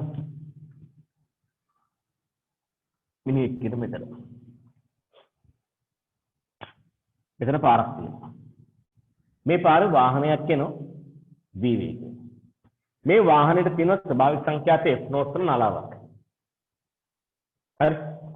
f0 වල නලාවක් තියෙනවා. අපිට කියනවා මෙතන a මේක b c. හරි. මෙන්න මේ a වලින් නම් b හරහා c දක්වා වාහන යනවා ඒකාකාර v වේගයෙන්. මිනියට ඇහෙන සංඛ්‍යාතය කාලයත් එක්ක විචලනය අදින්න කියනවා. හරි. මේ මොකද? දෘශ්‍ය සංඛ්‍යාතය. එහෙම එකක් තියෙනවද? අපි කියනෝනේ දෘශ්‍ය කියන්නේ පේනෝනේ. පේන සංඛ්‍යාත මේක ඒකනේ. එන්න සෞම්‍ය සංඛ්‍යාතය. සැබෑ සංඛ්‍යාතය f0. මෙයා ලං වෙනකොට ඩොප්ලර් ආචරණය සිද්ධ වෙනවා. මේ මිනිස්සු ළඟට එන තරංගායම් ටික එකතු වෙනවා. මේ තරංගායම් එකතු වෙනවා. අපි ඒකට කියන තරංගායම් අධිස්ථාපන වෙනවා කියලා. තරංග විස්තර අධිස්ථාපන වෙන කියන්නේ එක මතක වැටෙනවා කියන්නේ. තරංග ආයම් අධිස්ථාපන වෙන කියන්නේ තරංගායම් ලං වෙනවා කියන්නේ. හරි. තරංගායම් අඩු වෙලා මෙයාට දැනෙන්නේ. ඒතර මෙයාගේ සංඛ්‍යාතය වැඩි වෙනවා. එයා ළඟට එන සංඛ්‍යාතය වැඩි වෙනවා. ළඟට එන්න සංඛ්‍යාත වැඩි වීමක් සිදු වෙන්නේ නැහැ. මෙතෙන්නිම සංඛ්‍යාතය යම් ප්‍රමාණයක් වැඩි වෙනවා. හරි. ළඟට එන කලම ඔය ගන්න තමයි තියෙන්නේ. ඊළඟට පහු කරන් යනකොට ඒ වගේම අඩු වෙලා දිගටම ඒ ගන්න තියෙනවා. ඈතට යන්න ඇහෙන සංඛ්‍යාතය අඩු වේගෙන යන්නේ නැහැ. ඈතට යනකොට කනට එන ශක්තිය තීව්‍රතාවය අඩු වෙනවා. හැබැයි සංඛ්‍යාතය එකම අගය. හරි. එයාට f0 නැහෙන්නේ පහු කරන් යන මොහොතේදී විතරයි. පුතේ මෙන්න මේ වැඩි වෙන ප්‍රමාණය. ඩෙල්ටා F එකයි මෙතන අඩු වෙන ප්‍රමාණය ඩෙල්ටා F දෙකයි ඉතා ආසන්නව සමානයි. හරි ටක්කටම විතරම සමාන නැහැ හොඳේ ඉතා ආසන්නව සමානයි. ඒ කියන්නේ වැඩි වුණා නම් හර්ට්ස් 50ක් අඩු වෙනවා ආසන්න හර්ට්ස් 50ක්. ඒක 49ක් අපිට කරන්න පුළුවන්. හරි ඉතාම ආසන්න සමානයි. ඔය එන්නේ මේක. දැන් මෙතන කියන්නේ ඔය වගේම කතන්දරයක් තමයි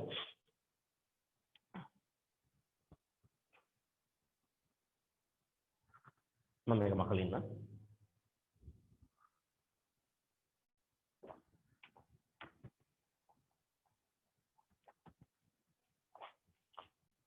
අර ලං වෙනකොට ඒ කියන්නේ ළඟට එන්න සංඛ්‍යාතය වැඩි වෙන්නේ නැත්තේ ඩොප්ලර් ප්‍රකාශනයේ කොහෙවත් දුර නෑනේ සම්බන්ධ වෙලා ප්‍රවේගය තමයි බලපාන්නේ. ඒතර ළඟට එන ප්‍රවේගය නියතයි නම් හරි එයාට එන සංඛ්‍යාතය නියතයි. හැබැයි ඒක ස්වභාවික සංඛ්‍යාතයට වඩා මේ සත්‍ය සංඛ්‍යාතයට වඩා වැඩි ලං වීමක් ඉන්නවා.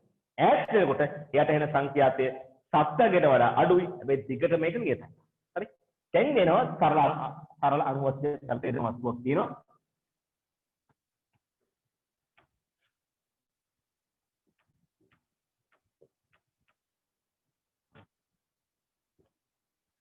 මෙතන දෝලන කේන්ද්‍රයේ ප්‍රවේගය උපරිමයි උපරිම ප්‍රවේගයෙන් ලං වෙනවා. එන සංඛ්‍යාතය වැඩි වෙනවා. හරි.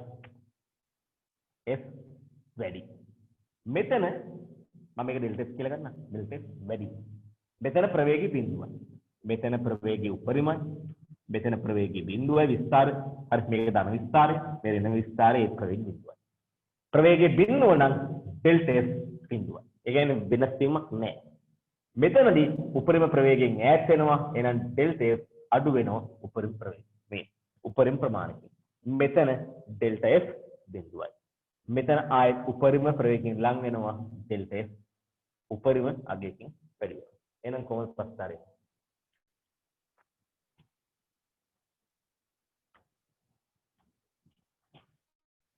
මේක ධන ඇම්ප්ලිටියුඩ් ධන විස්තරය ස්ථාපනයත් එක්ක නඳින්න කියන්නේ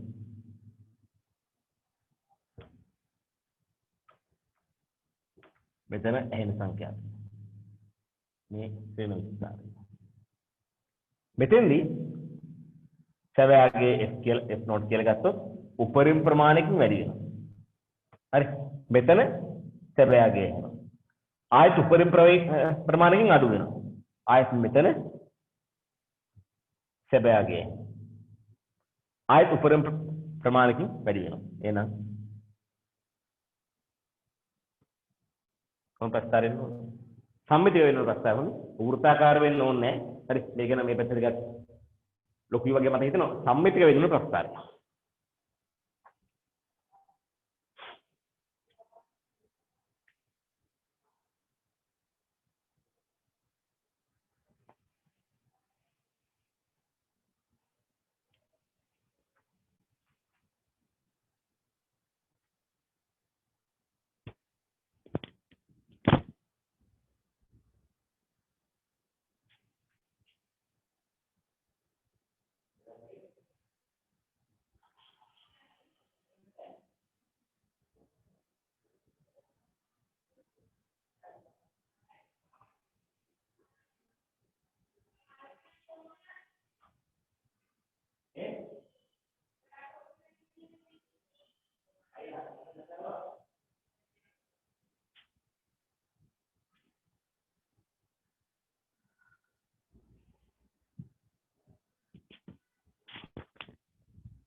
හරි අපි යනවා ඊළඟ ප්‍රශ්නෙට 15 ස්ථා තරංග කරේ පිළිබඳ කරේ පාත ප්‍රකාශ සලකා බලන්න ස්ථා තරංග ගැන මම මුල් දවසේ කිව්වා ආය පාර මතක් කරන්න ස්ථා තරංග හැදෙන්නේ සමාචාරී තරංග සර්වසම තරංග එකම මාධ්‍යයක එකම මොහොතේ දෙපසට ගමන් කරමින් අධිස්ථාපනය වෙනවා.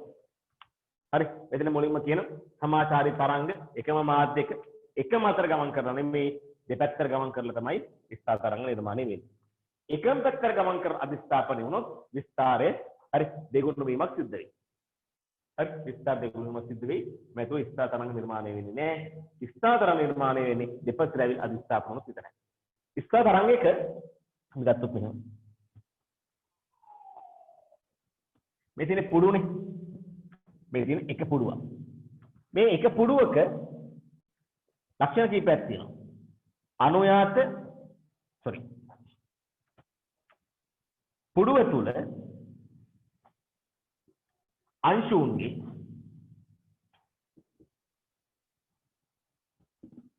කම්පන කලාව සමානයි. හරි මේ එක පුඩුවක අංශුන් කම්පන කලාව සමානයි. ඒ කියන්නේ මෙතන තියෙන අංශුව පල්ලෙහාට එන හදද්දී මේවත් එන හදන්න පල්ලෙහාට කම්පන කලාව සමානයි. හැබැයි යාවත එක්කෙනා ගත්තොත් එයා යන හදන්නේ ඉහළට. එහෙනම් මෙයාගේ කම්පන කලාව ප්‍රතිවිරුද්ධයි. ඒ කියන්නේ අනුයාත එක ළඟ තියෙන පුඩු දෙකක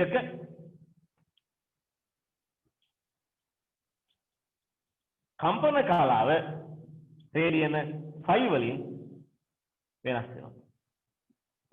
ඒ වගේම මතක තියාගන්න ස්ථාවර තරංගයක් ශක්තිය සම්ප්‍රේෂණය කරන්නේ නැහැ. ශක්තිය සම්ප්‍රේෂණය නොකරයි. හරි මෙයාට පුළුවන් මාධ්‍යයේ ප්‍රගමන තරංගයක් හදන්න. මාධ්‍යයේ ප්‍රගමන තරංග සාධයි. එයා මාධ්‍යයේ ප්‍රගමන තරංගයක් හදලා Tamanට බැරි වෙච්ච වැඩේ ශක්තිය සම්ප්‍රේෂණය කිරීම සිදු කරනවා. ඔය තරංගයන් නිර්මාණය වීමේ මූලික අරමුණ තමයි ශක්ති සම්ප්‍රේෂණය කිරීම. අර සතෙක් නිර්මාණය වීමේ මූලික අරමුණ තමයි වර්ගය බෝ කිරීම. හරි ඒ වගේ තමයි තරංගයන් නිර්මාණය වීමේ මූලික බලාපොරොත්තුව තමයි ශක්ති සම්ප්‍රේෂණය කිරීම. ස්ථාර තරංගයට ශක්ති සම්ප්‍රේෂණය කරන්න බැරි හින්දා එයා මාධ්‍යයේ ප්‍රගමන තරංගයක් හදලා ශක්ති සම්ප්‍රේෂණය කරනවා. දැන් ගිටාරයක් වාදනය කරද්දී හැදෙන ස්ථාර තරංගයක් නේ. තන්තු හැදෙන ස්ථාර තරංගයක්. එයා මාධ්‍යයේ වායුව කම්පණය කරලා ප්‍රගමන තරංගයක් හදලා අපේ කරන්ට් එක යවනවා. හරි. ඔය ස්ථාර තරංග ලක්ෂණ. එතන මේකේ අනුයාත නිෂ්පන්ද දෙකක් අතර චරිත වන අංශුන්ගේ කලාවන් සමානයි. හරිනේ? හරි. අනුයාත නිෂ්පන්ද කියන්නේ මෙතනයි. හරි. එක පුඩුවක් කියලා කියන්නේ. නිෂ්පන්දක දෙපස වූ නිෂ්පන්දක දෙපැත්ත තියෙනවා නම් කම්පන කලාව වෙනස 5. හරි. උත්තරේ 3 B හා C සත්‍යයි.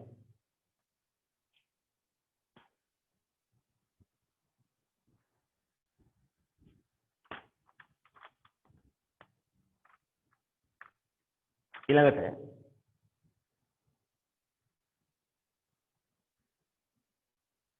16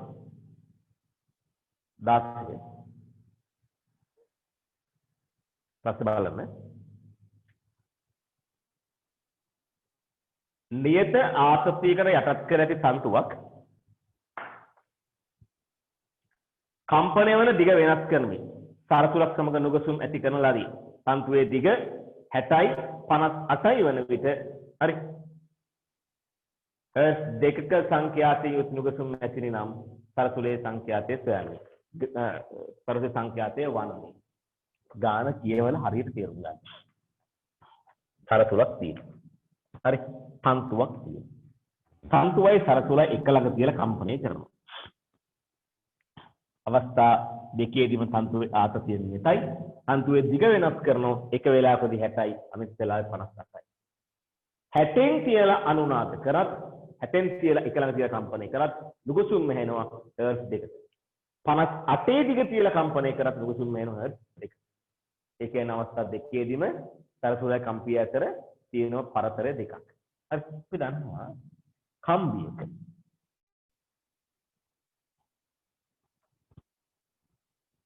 සංඛ්‍යාතය හරි දිග අණුව වෙනස් වෙන ඕන කොහොම. තව තියෙන දෙකක් හරි T මත මේ අපිට ඔය කර ඕනේ. එක යට මූලයෙන් මත. හරි සංඛ්‍යාතය එක යට දිගට සමානුපාතිකයි. ඒ කියන්නේ දිග වැඩි නම් සංඛ්‍යාතය අඩුයි. කොටයි නම් සංඛ්‍යාතය වැඩි. අර කොට ඩයල් ළඟ පිකප් කියලා කියන්නේ අපි ඕක කරන්නේ. සංඛ්‍යාතය වැඩි කොටය. හරි. එතන මේකේ දිග අඩුයි. හිතන්න එක. හාව නැට්ටවම දැකලා තියෙනවා. බල්ල නැට්ටවම දැකලා තියෙනවා. හරි. බල්ලගේ වලිගේ මෙහෙම මරනවා. හරි. දැකලා තියෙනවද? අලිය හොඳේ මෙහෙම මරනවා. එහෙම වනන්න වැව්වේ හොඳේ. ඒක දිගයි. හරිද? ඒක වනන්නේ අඩු සංඛ්‍යාතය. හරි. ඒක තමයි කියන්නේ කොට වෙනකොට සංඛ්‍යාතය වැඩි වෙනවා. හරි. බල්ලගේ නැත්te මෙහෙම වම දැකලා තියෙනවද? නේද? හරි. අපි ගන්න මුල් අවස්ථාවට 60යි. මෙන්න සරතුල F. හරි. ඊළඟට 58යි. මෙන්න සරතුල F ම තමයි. මේ වෙලාවේ සංඛ්‍යාතය F1. මේ වෙලාවේ සංඛ්‍යාතය F2. හරි. බාර මුල් වෙලාව ලියන්න පුළුවන් F1 සමානුපාතිකයි 1 යට 60. F2 සමානුපාතිකයි 1 යට 58. හරි. මෙතනින් ගන්න පුළුවන් F1 බෙදීම F2 මේ දෙක බෙදෙනවා. බෙදුවම 50 උඩට යනවා. 58 බෙදීම 60. ඒ කියන්නේ 29 බෙදීම 30. හරි. අපි මේක ගහගන්න මේ වගේ සංඛ්‍යාත රේඛාවක්. සරතුල F. හරි. F1 කියන එක්කෙනා එයාට වඩා දෙකක් වැඩි හෝ අඩු වෙන්න ඕන. F2 කියන එක්කෙනාට එයාට වඩා දෙකක් වැඩි හෝ අඩු වෙන්න ඕන. ඇයි? නුගසුම් ගාන අනුව කියන්නේ. දැන් මෙතන මට ආව එක සමීකරණයක්. එකෙන් බෑනේ ගන්න තියෙන දෙකක් හොයන්න. හරි. එකෙන් දෙකක් හොයන්න බෑ. හැමදේම තමයි. හරිද? ඒ එහෙනම් මේක සමීකරණ දෙකක් හදා ගන්නවා. සමීකරණ දෙකක් හදා ගන්න තව දත්තයක් තියෙනවා. මොකද නර නුගසුම් කතන්දරේ. එතෙන් යනවා දැන් අපි. F1 එකත් හදවන නුගසුම් දෙකක් F2 එකත් දෙකක් හදනවා. එහෙනම් F1 මෙයාට වඩා දෙකක් වැඩි වෙන්න ඕන හෝ අඩු වෙන්න ඕන. අපි බලනවා F1 ද වැඩි F2 ද වැඩි. කොට එක වැඩි. මු අඩුයිනේ. නේ? එහෙනම් උ තමයි අඩු. F1 කීයක් අඩුද? 2 හර්ට් අඩු. F2 එයා වැඩි. දැන් පේනවද F2 රෙන F1 කියන 4යි කියලා. F2 රෙන F1 කියන 4යි නේ. අතරින් ගන්නවා ඒක. F2 රෙන F1 කියන්නේ 29 බෙදීම 30යි F2 සමානයි 4. හරි. ඔතනින් F2 කියන්නේ 120යි හර්ට්. අහන්නේ කවුද? F2 120 නම් F කියන්නේ දෙකක් අඩුයිනේ. 118. පැහැදිලිද? අන්න එහෙමද?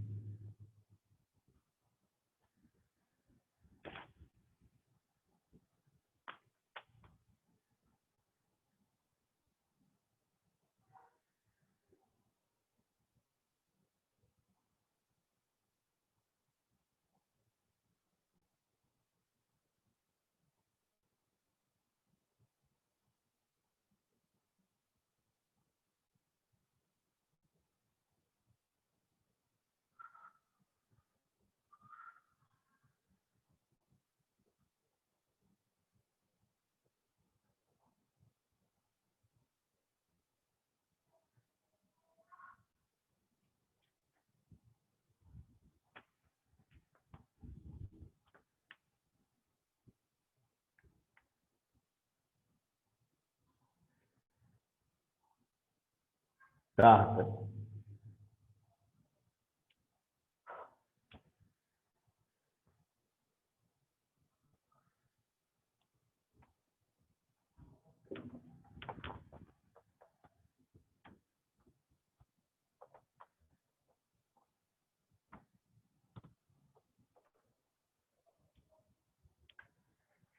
යම්මාපාංකේ මෙච්චරක් වන ඇදී වාහනේ කම්බික අන්වයම තරංග ඇති කළ විට ඒවා ගමන් ගන්නා ප්‍රවේගය තීරයක් තරම් ගමන් ගන්නා ප්‍රවේගයෙන් 5 ගුණයක්. කම්බිය යටත් ඇති ප්‍රත්‍ය බලය වන්නේ. ප්‍රත්‍ය බලය කියන්නේ බලය බෙදීම වර්ගඵලය. මම ඒක ඔයගොල්ලෝ දන්නේ නැති ඉතින් ගෲප් එකට දාලා ඇති. හරි. ප්‍රත්‍ය බලය බෙදීම කියන්නේ බලය බෙදීම වර්ගඵලය කියලා බලාගන්න. කම්බික ඇති වෙන්න පුළුවන් තීරයක් සහ අන්වයම තරංග කියන දෙවර්ගය. හරි. තීර තරංගවල කම්බිය දින්න ඕනේ නැහැ.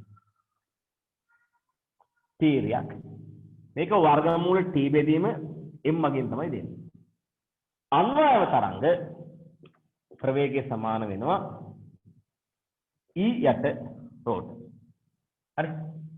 මේ m කියන එක ලියන්න පුළුවන් a රෝ කියලා. ඒක දෙකක ස්කන්ධයනේ. ඒක ලියන්න පුළුවන් a රෝ කියලා. හරි. දැන් අපිට ගාන කියනවා අන්නව තරංග වල ප්‍රවේගය තීරක තරංග ප්‍රවේගයෙන් 5 ගුණයක්. එහෙම කියන්නේ. ඔව්. ඒ කියන්නේ v අන්වායම් සමානයි 5යි v තීරයක්. v අන්වායම කියන්නේ e යට රෝ මූලය. 5යි t යට a රෝ. රෝට වර්ගමූල රෝ කැපුණා. හරි. වර්ග කරගන්න. e බෙදීම 25 සමානයි. ඇයි මේකත් වර්ග වෙනවා පල්ලෙහාට ගෙනාවා t බෙදීම a. t බෙදීම a කියන්නේ මොකද? ප්‍රත්‍යාපදය. බලය බෙදීම වර්ගඵලය. ඔන්න ඔතනින් t බෙදීම a හොයන්න. t බෙදීම a කියන්නේ යම් මාපාංකයේ 2 වැඩි කිරීම 10 11යි බෙදනවා වර්ගඵලය නෙවෙයි 25. හරි. මේක ලියන්න පුළුවන් මට 200 වැඩි කිරීම 10 9යි කියලා. 25න් බෙදුවාම 8 වැඩි කිරීම 10 9යි. හරි. වර්ග මීටර නිව්ටන්. බලය බෙදීම වර්ගඵලයෙන්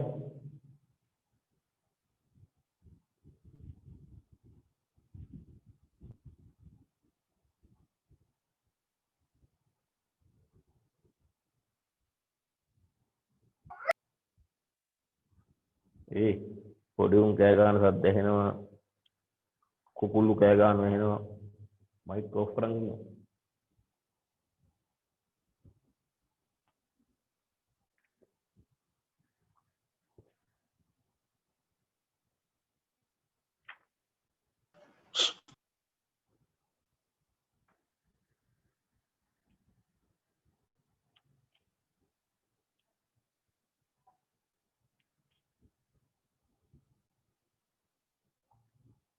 හරි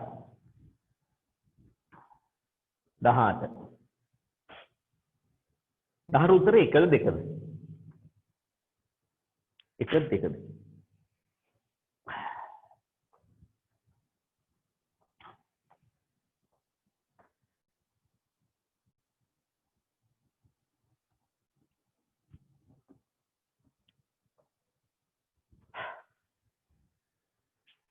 10 උත්තර 1 දෙකලවර විවෘත නල දෙකක් තියෙනවා. එකක් 35. තව එකක් තියෙනවා මේක ඇතුලේ දාන්න පුළුවන් ඒකත් 35යි. එතකොට මේක දාලා හරි ගන්න පුළුවන් උපරිම දිග කොච්චරද? 70යි. නේ? ආව දිග කොච්චරද? 35. එහෙනම් මේ නල දෙක පාවිච්චි කරලා හදා ගන්න පුළුවන්.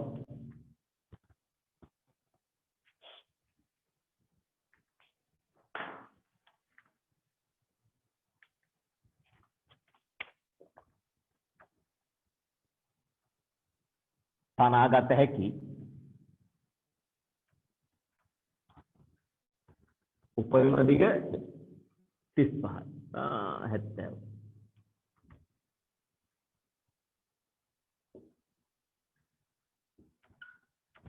අවම දිග 35 මම හොයනවා විවෘත නලයේ මූලිකයේ කොච්චරද කියලා මූලිකයේ දිග විවෘත නලයේ මූලිකයේ දිග මේවනේ හැදෙන්නේ මේ තමයි මම දානවා යට b සමාන s ලැම්ඩා b කියන්නේ 340 f කියන්නේ 500 ලැම්ඩා කියන තරංගායම මෙතන තියෙනවා කුඩුවෙන් කාලක් මේ වගේ හතරක් එන්න ඕනේ තරංගායම කියන්නේ 2යි ඕක ගන්න තේරෙන්නේ නැත්නම් මෙහෙම ගන්න ඕනේ ලැම්ඩා බෙදීම හතරක් නේද මේ තියෙන්නේ ලැම්ඩා බෙදීම හතරේ කීයක් තියෙනවද මෙතන 1යි 2යි දෙකක් තියෙනවා හරි නිතරම බලන්න මේ තියෙන පුංචිම කෑල්ල කොච්චරද තරංගායමෙන් හතරෙන් පංගුවක් තරංගායම කියන්නේ කුඩු දෙකක් හරි එතන මේ තියෙන එකෙන් හතරෙන් පංගුවක් ඒ වගේ දෙකක් තියෙනවා ඒක තමයි සමාන වෙන්නේ L ට දැන් මෙතනින් ලැම්ඩා උක්ත කරන්නේ 2යි. හරි. නැත්නම් හිතන්න පුළුවන් මෙතන තියෙන පුඩුවෙන් කාලය පුඩුවක් තියෙනවනේ. පුඩුවක් කියන්නේ L නම් පුඩු දෙකක් කියන්නේ 2යි L. මෙතන 2යි. හරි. මෙතන එනවා 1000ක්. මේක බෙදුවාම L සමානයි 0.3.4 මීටර. ඒ කියන්නේ 34 සෙන්ටිමීටර. එහෙනම් මුලින්ම අනුනාද වෙන්නේ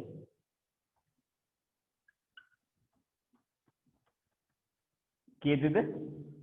34 සෙන්ටිමීටර. ඒ කියන්නේ මූලික හරි මූලික අවස්ථාව.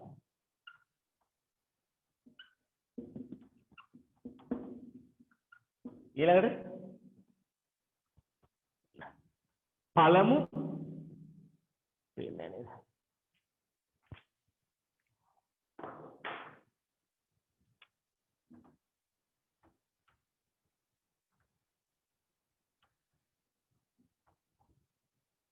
පළමු උපරිතාණය 34 2ක් 68. මේක හදාගන්න පුළුවන්. 68 හදාගන්න පුළුවන්. පළමු උපරිතාණ හදාගන්න පුළුවන්. 34 හදාගන්න බෑනේ. එහෙනම් අම්මා අවස්ථා එකයි හැමදේම. 34 හදාගන්න බෑ කියන්නේ මම 35 තියෙන එක 34 කරගන්නේ කොහොමද? බෑනේ. හරි. මේ නලයේ අස්සෙන් තව එකක් දාලා 68 හදාගන්න නම් පුළුවන්. 34ම හදාගන්න බැරි. ඉතින් ළමයි 35 තියෙන හින්දා ගන්න 34 පුළුවන්. වැරදි ඒක. ඒක ගන්න දෙන්නේ. හරි. මේ හදාගන්න බෑ 35 සාදාගත නොහැකි කියලා ලියන්න.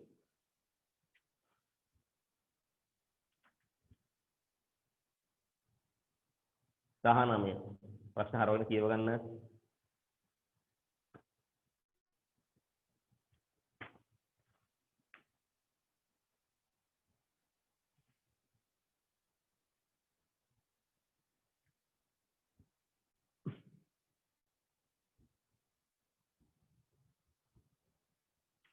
මට ළමයි පේපර් එක කරනකොට මැසේජ් කරලා තුනක් එයා සම්බන්ධ ජනපන්ති තාපය කරන්නේ නැතුව 20න් එහා තියෙන ප්‍රශ්න කීපයක් කරගන්න බැහැයි කියලා. ඉතින් 20න් එහා තියෙන ප්‍රශ්න කරගන්න බැරි නම් එක ඔප්ෂන් එකක් දෙන්න තියෙනවා. අපේ පන්තිකට එන්න. අපි තාපය කරලා තියෙන්නේ ප්‍රශ්න කරනවා අපි තවමත් අපේ ඒන වැඩේ අල්ලගෙන යන්න පුළුවන්. හරි. මොකද නිසි කරට නිසි දේවල් කරන්න ඕන. නැත්තම් මල කර කරනවා මුලින්. තාපේ දැන් ඉවරයි අපි. හරි. තාපේ අපි සමහර පන්තිවල ඉවර වෙන්න ඕන වෙන සන්නගතාවය කරන සමහර පන්තිවල දාරාදීදී පටන් ගත්තා. හරි.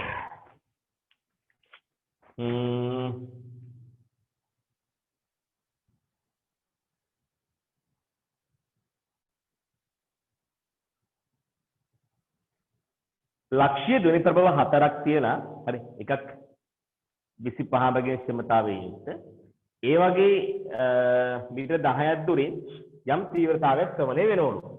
හරි. ඒකෙන් 3ක් ක්‍රියා විරහිත කරාම අර කලින් තීව්‍රතාවයම අහන්න නම් මීටර 10 දුරින් හිටපු එක්කෙනා කොච්චර දුරකට එන්න ඕනද කියලා තමයි අහන්නේ.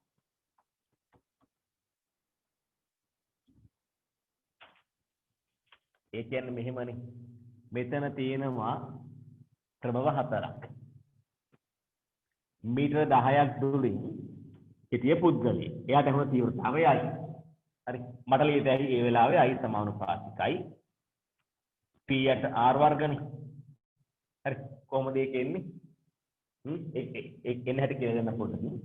මට ලියන්න පුළුවන් I සමානුපාතිකයි 4යි P යට R වර්ග කියන්නේ 100 අංක 1. ඊළඟට ප්‍රභව 3ක් ක්‍රියාවිරත කරාම දැන් තියෙන්නේ P. දැන් මෙයා ඇවිල්ලා තියෙනවා මේ පැත්තට x දුරක්. හරි. අපි හිතමු දැන් එයා ඉන දුර y කියලා. මෙතන කල තීව්‍රතාව I ම වෙන්න ඕන. දැන් මරලිත හැයි නේද? I සමානුපාතිකයි P යට y වර්ගය කියලා. මේක 2. හරි. මුන්දෙන සමාන කරගන්න පුළුවන්. මුන්දෙන සමාන I නේ. ඒ කියන්නේ 4යි P බෙදීම 100 සමාන වෙන්න ඕනේ P බෙදීම y වර්ගෙට. කීයද y එන්නේ? 5යි කියනවා. y 5යි කියන්නේ මෙතන 5යි. ඒ කියන්නේ මෙයා එන්නත් ඕනේ 5යි. හරි. අපෙන් අහන්නේ එන්න ඕන දුර. හොඳ දැන් මේ y ට 6ක් විතර ආවනම් උත්තරය 6 නෙමෙයි. y ට 6යි කියලා ආවනම් එන්න ඕන දුර 4යි. එන්න ඕන දුර අහන්නේ. තේරම කරලා ඉතින් එන්න ඕන දුර ගහන්න උත්තරේ හොත් වැරදි. මේක එන්න ඕන දුර පහම තමයි. උත්තරේ එන්නේ එච්චරයි වෙන මොකද දින්මාත් නැහැ. මේ දෙක සමාන කරගත්තා. අර සමීකරණ මේක එන විදිය කියන්නම් ඕන පොඩ්ඩක්. තීව්‍රතා අර දැක්කීමෙන් එන්නේ.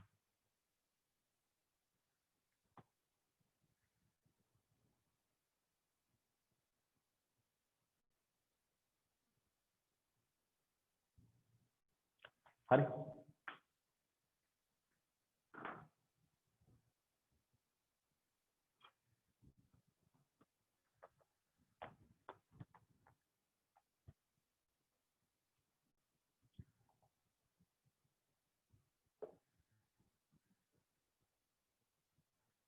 මෙහෙමයි. යම් දෙවෙනි ප්‍රභවයක් තියෙන ක්ෂමතාවයේ P කියලා ගමුකෝ. මෙයාගේ ඉඳන් R දුරකින් ලක්ෂයක තීව්‍රතාව හොයන්න කිව්වම මම කරන්නේ R දුරින් තියෙන ගෝලීය පෘෂ්ඨයක් සැලකනවා.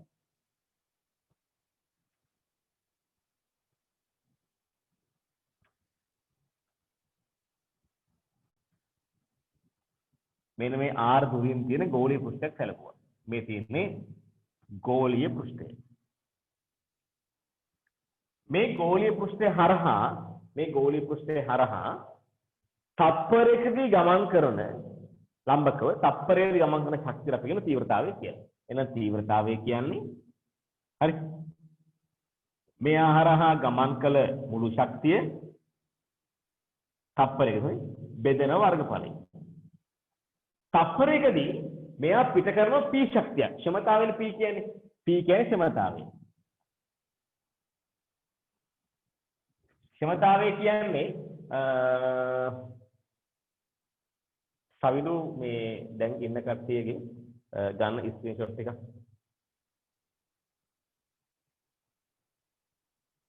දැන් ඉන්න ස්ක්‍රීන්ෂොට් එක ගන්න. හරි පන්ති ඉවර වෙච්ච ගමන් මට ඒ ටික දාන්න.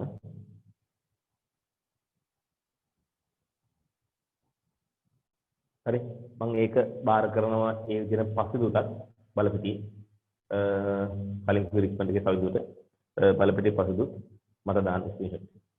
හරි ශක්තිය බෙදීම වර්ගඵලය. තත්පරයකදී ගමන් කළ ශක්තිය කියන්නේ P. එහෙනම් මෙතන P වර්ගඵලය කියන්නේ ගෝලීය වර්ගඵලය 4යි πr වර්ග. ඔතන ප්‍රකාශය. හරි එතන මේ ශක්තිය ගන්නකොට අපි ගන්නේ මේ වර්ගඵලයේ ලම්බකව ගමන් කරපු ශක්තිය. ඒතර මෙයා කේන්ද්‍රයේ තියෙන හින්දා හරි මේ දුර තරම් ගමන් කරන්නේ මේ පෘෂ්ඨවල ලම්බකව තමයි.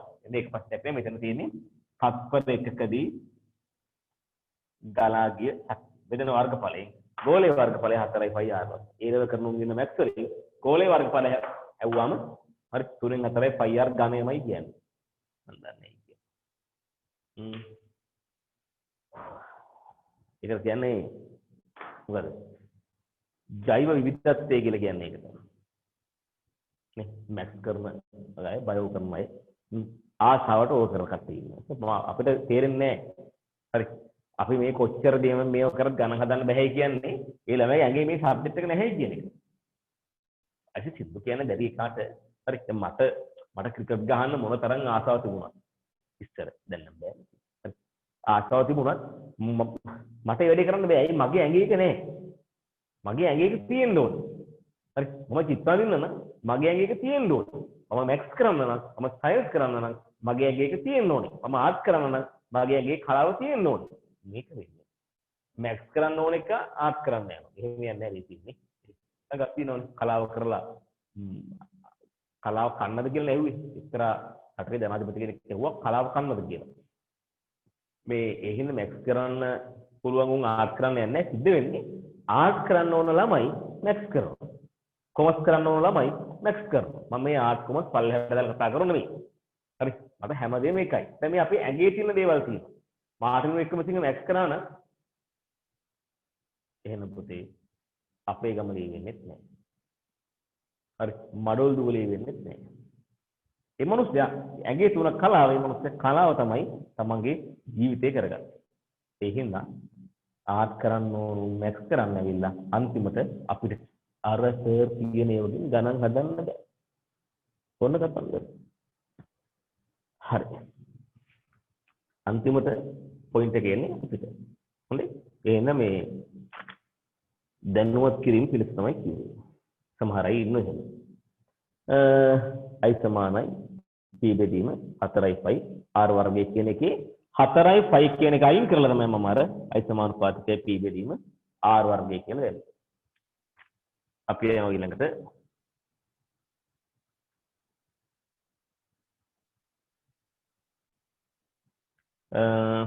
ඉස්සර ද්‍රවයක නැතිවීම හා වාෂ්පීභවනය පිළිබඳ පහත කර ඇති ප්‍රකාශනයේ සත්‍ය වන්නේ කුමක්ද? අංක 1 ද්‍රවයක් නැතිවීම සිදුවන්නේ ඒ වාෂ්පීභවනය වන උෂ්ණත්වයට වඩා ඉහළ උෂ්ණත්වය. දැන් අපි ගමු ජලයේ පුතේ නටන්නේ අංශක 100 කියලා ගමුකෝ.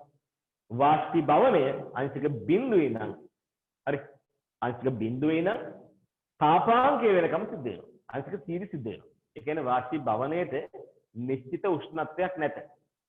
වාෂ්පීභවනයේට නිශ්චිත උෂ්ණත්වයක් නැහැ. ඒක ඕන උෂ්ණත්වයක් වෙන්න පුළුවන් ද්‍රවයේ තියෙන තාක්කල්. ඒ හින්දා වාෂ්පීකරණය වෙන උෂ්ණත්වයත් එක සිද්ධ වෙනවා. එහෙනම් මේ කියන කතන්දරේ වැරදි.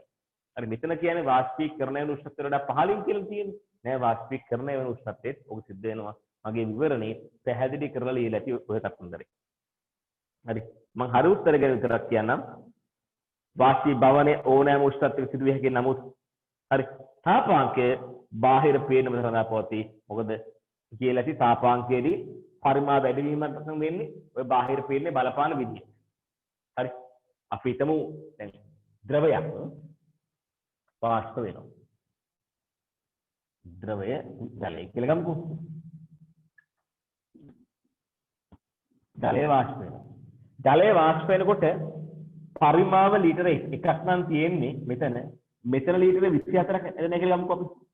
වාෂ්ප ලීටර 24ක් එදෙනවා. හරි. ඒතර පරිමාව වැඩි වීමක් නේ. හරි. මේක සාමාන්‍ය සිද්ධ වෙනවා අංශක 100 දී. කියන්නේ මේ මුහුදු මට්ටමේ පීඩනයේදී. යම් හේතුවකින් ඒ කියන්නේ මෙයා මුහුදු මට්ටමේ පීඩනයේදී හරි අංශක 100 ජලයයි අංශක 100 වාෂ්පයේ සමතුලිතතාවය තියෙනවා. ඒක වෙන්නේ. හරි ගතික සමතුලිතතාවය තියන්නේ නොවේදී.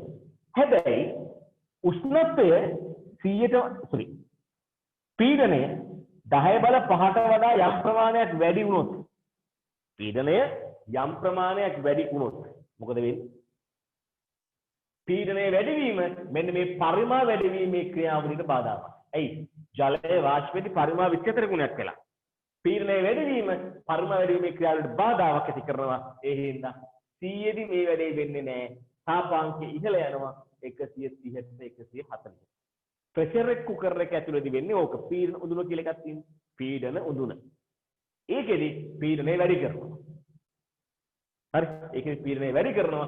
පීඩනය වැඩි කරලා හරි ද්‍රවය නටන උෂ්ණත්වය වැඩි කර ගන්නවා. ඒකෙන් තැම්බෙන්නේ ඉහළ උෂ්ණත්වයකට. ගොඩක් දේවල් වල විදුලිය පරිමහන්න මේ දවස්වල පාවිච්චි කරනවා මල්ටි කුකර්. හරි මල්ටි කුකර් කියන්නේ ඒකෙන් පුළුවන් බත් හදන්න පුළුවන්. හරි වත් ලප්පන් හදන්න අපේ හැටක තියෙනවා. වත් ලප්පන් හදන්න පුළුවන් নানা ආකාරයව එකකින් කරන්න පුළුවන් කියලා තියෙනවා. හැබැයි ඕකේ බත තැම්බෙන්නේ අංශක 100 නෙමෙයි අංශක 120 හේතුවක අපි අන්තිමට කන්නේ බං 22 විතරයි. ඔව් ඔය ගෙවල් වල දැන් ඉන්න කාන්තා උදවිය අපේ අම්මා නම් ඉස්සර මුංගට කඩලා කවුපි එහෙම පස්සෙන්දර සම්බන්ධ වුණ නම් වතුර දාලා පොඟවන්න තිබ්බ රෑ. දැන් බෑ. ඇයි? දැන් බලන්න තියෙනවනේ নানা ප්‍රකාර දේවල්. සංගීත බලනවා. දෙවනිලින් බලනවා. නීල පබළු බලනවා. සමුණු දැන් අනිත්‍ය අපේ බැලුවේ ඔය කිව්වේ මේ අපේ බලන්නේ හොඳේ. මට ඉතින් බලන්න වෙන්නේ නැහැ කරුමට. මේ ඔය සේරම බලලා ස්වර්ණ වාහිනිය නම් ඒකේ තියෙන දෙක බලලා. ඔය ටික බලලා 10 මාස විතර හරි මොලේ කුරුවල් කරගෙන බුද්ධිය ගන්න. එහෙම එතකොට මුංගට එමතක් වෙන්නේ බුද්ධිය හැරුණා. මොකක් කරන්නේ? දාන ප්‍රතිපුගතකේ ගහලා දෙනවා. තැම්බෙන 140 දී කිසි පවුලක් නැහැ. හරි මුංගල ටික තැම්බිලා කොල්ල කනවා කන්නේ රොඩ විතරයි. හරි තේරුම් ගන්න පීඩනය වැඩි වුණාම තාපාංකය ඉහළ යනවා. හරි එහෙනම් ඒ වගේ තමයි පීඩනය අඩු වුණාම තාපාංකය පහළ එන්නත් ඕනේ. ඒ කියන්නේ අවස්ථා විපර්යාසය සිද්ධ වෙන උෂ්ණත්වයේ බාහිර පීඩනය මත සඳහා පවතිනවා. මේ මම කියන එක කාරණාවක් ඔයගොල්ලෝ දන්නවද? පෘථුවිය මේ උඩම තියෙන මැන්ටලය. කබොල. කබොල. මේක ඝන. එතන තියෙන තරලයක් මැග්මා. මැග්මා අර ගිනි කඳු වලදී නේ මේ මැග්මා ඇවිල්ලා තමයි අපි කියන්නේ මොකද දෙන්නේ? රසදියද නෑ නෝදිය. හරි. ඔය ගිනි කඳු වලින් සූස් පුස් කරලා පයින්න ඔන්න මැග්මා. හරි. පැලුම් දිගේ එනවා. හරි. මේ මැද තියෙන ඝණයක් දැකලා නෑනේ. හාරගෙන ගිහිල්ලා හම්බෙලත් නෑ. මේ ඝණයක් තියෙනවා කියලා මැද කියන්නේ භූකම්පන තරංග වලින්. හරි. භූකම්පන තරංගය මේ හරි භූකම්පාවක් වුණොත් ඒකේ තියෙන තරංග කෙලින්ම මෙතෙන්ට යන්නේ නෑ. මෙහෙම හරි. මෙහෙම ගිහිල්ලා මෙහෙම හැරිලා කොහොම තමයි යන්නේ. අනේ හැරෙන මේවා. මේ තරංග ගමන් කරන පතේ හැරෙනවා. මම හරියට ඇඳලා හැරෙන විදිහේ ඒ හැරෙන හින්දා කියන්නේ මැද ඝණයක් තියෙනවා කියන්නේ. ඇයි මේවා ද්‍රව වුනේ? උෂ්ණත්වයේ මේ තියෙන උෂ්ණත්වයේ අධික පීඩනයෙන් හම්බෙන උෂ්ණත්වයෙන් ඒවා ද්‍රව වෙලා තියෙනවා. ඇයි එච්චර උෂ්ණත්වයක් තියෙද්දි මැද ඝණයක් තියෙන්නේ? ඇයි මැද ඝණයක් තියෙන්නේ? පුතේ මෙතන තියෙන උෂ්ණත්වය අපි හිතමු 50000යි කෙල්වින් කියලා. උඩට වැඩි වෙනවා. කෙල්වින් 50000 කියලා ගමු. දැන් මෙයා ද්‍රවාංකයට ඇවිල්ලා නැහැ. හේතුව දන්නවද? මම කිව්වා නේද පීඩනය වැඩි වෙද්දී ද්‍රවාංක ඉහළ යනවා කියලා. මේ අධික ස්කන්ධයෙන් ඇති වෙන පීඩනය කොච්චරක් වැඩිද කිව්වොත් කෙල්වින් 50000ක් මදි මෙයාව ද්‍රවාංකයට ගේන්න. එයාගේ පීඩනය වැඩි ඒ හින්දා කෙල්වින් 50000ක් මදි එයාව ද්‍රවාංකයට ගේන්න. ඒ හින්දා එයා ඝනයක් විදිහට තියෙනවා. එයා ඝනයක් විදිහට ඉතුරුලා තියෙනවා. පැහැදිලිද? මේ දැන් ඊයේ පෙරේදා මහනුවර භූමිකම්පා කීපයක් සිද්ධ වුණා. ඕකට පුළුවන් නම් දෝන තරංගවල මම දීපු නෝට් එක හරවලා බලන්න. ඒකේ තියෙන භූමිකම්පා වලට හේතු වන කාරණා කීපයක්. හරි. ගහක් කඩා වැටීම, ගිනි කඳු පිපිරීම. හරි. ඒකේ මිනිස් ක්‍රියාකාරකම් කියලා මම දීලා තියෙනවා. උදුළු ගෑම. හරි. තැඹිලි බෑම. කැල්ලෑ කැපීම. මේවා නෙවෙයි භූමිකම්පා වල හේතු වෙන්නේ මොනවද? ප්‍රධාන ක්‍රියාකාරකම් විදිහට මම දීලා තියෙන්නේ මහා පරිමාණ ජලාශය ඉදිකිරීම.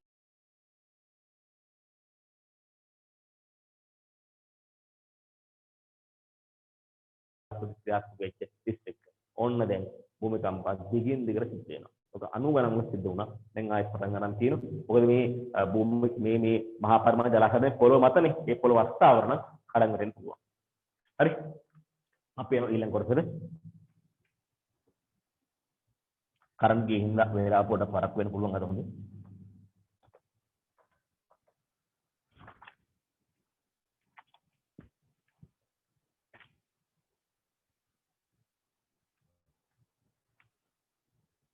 එහෙනම් උත්තර වෙන 3 වාෂ්පීභවනයේ ඕනෑම උෂ්ණත්වයේ සිදුවිය හැකි අතර තාපාංකය බාහිර පීඩනය මත රඳා පවතී.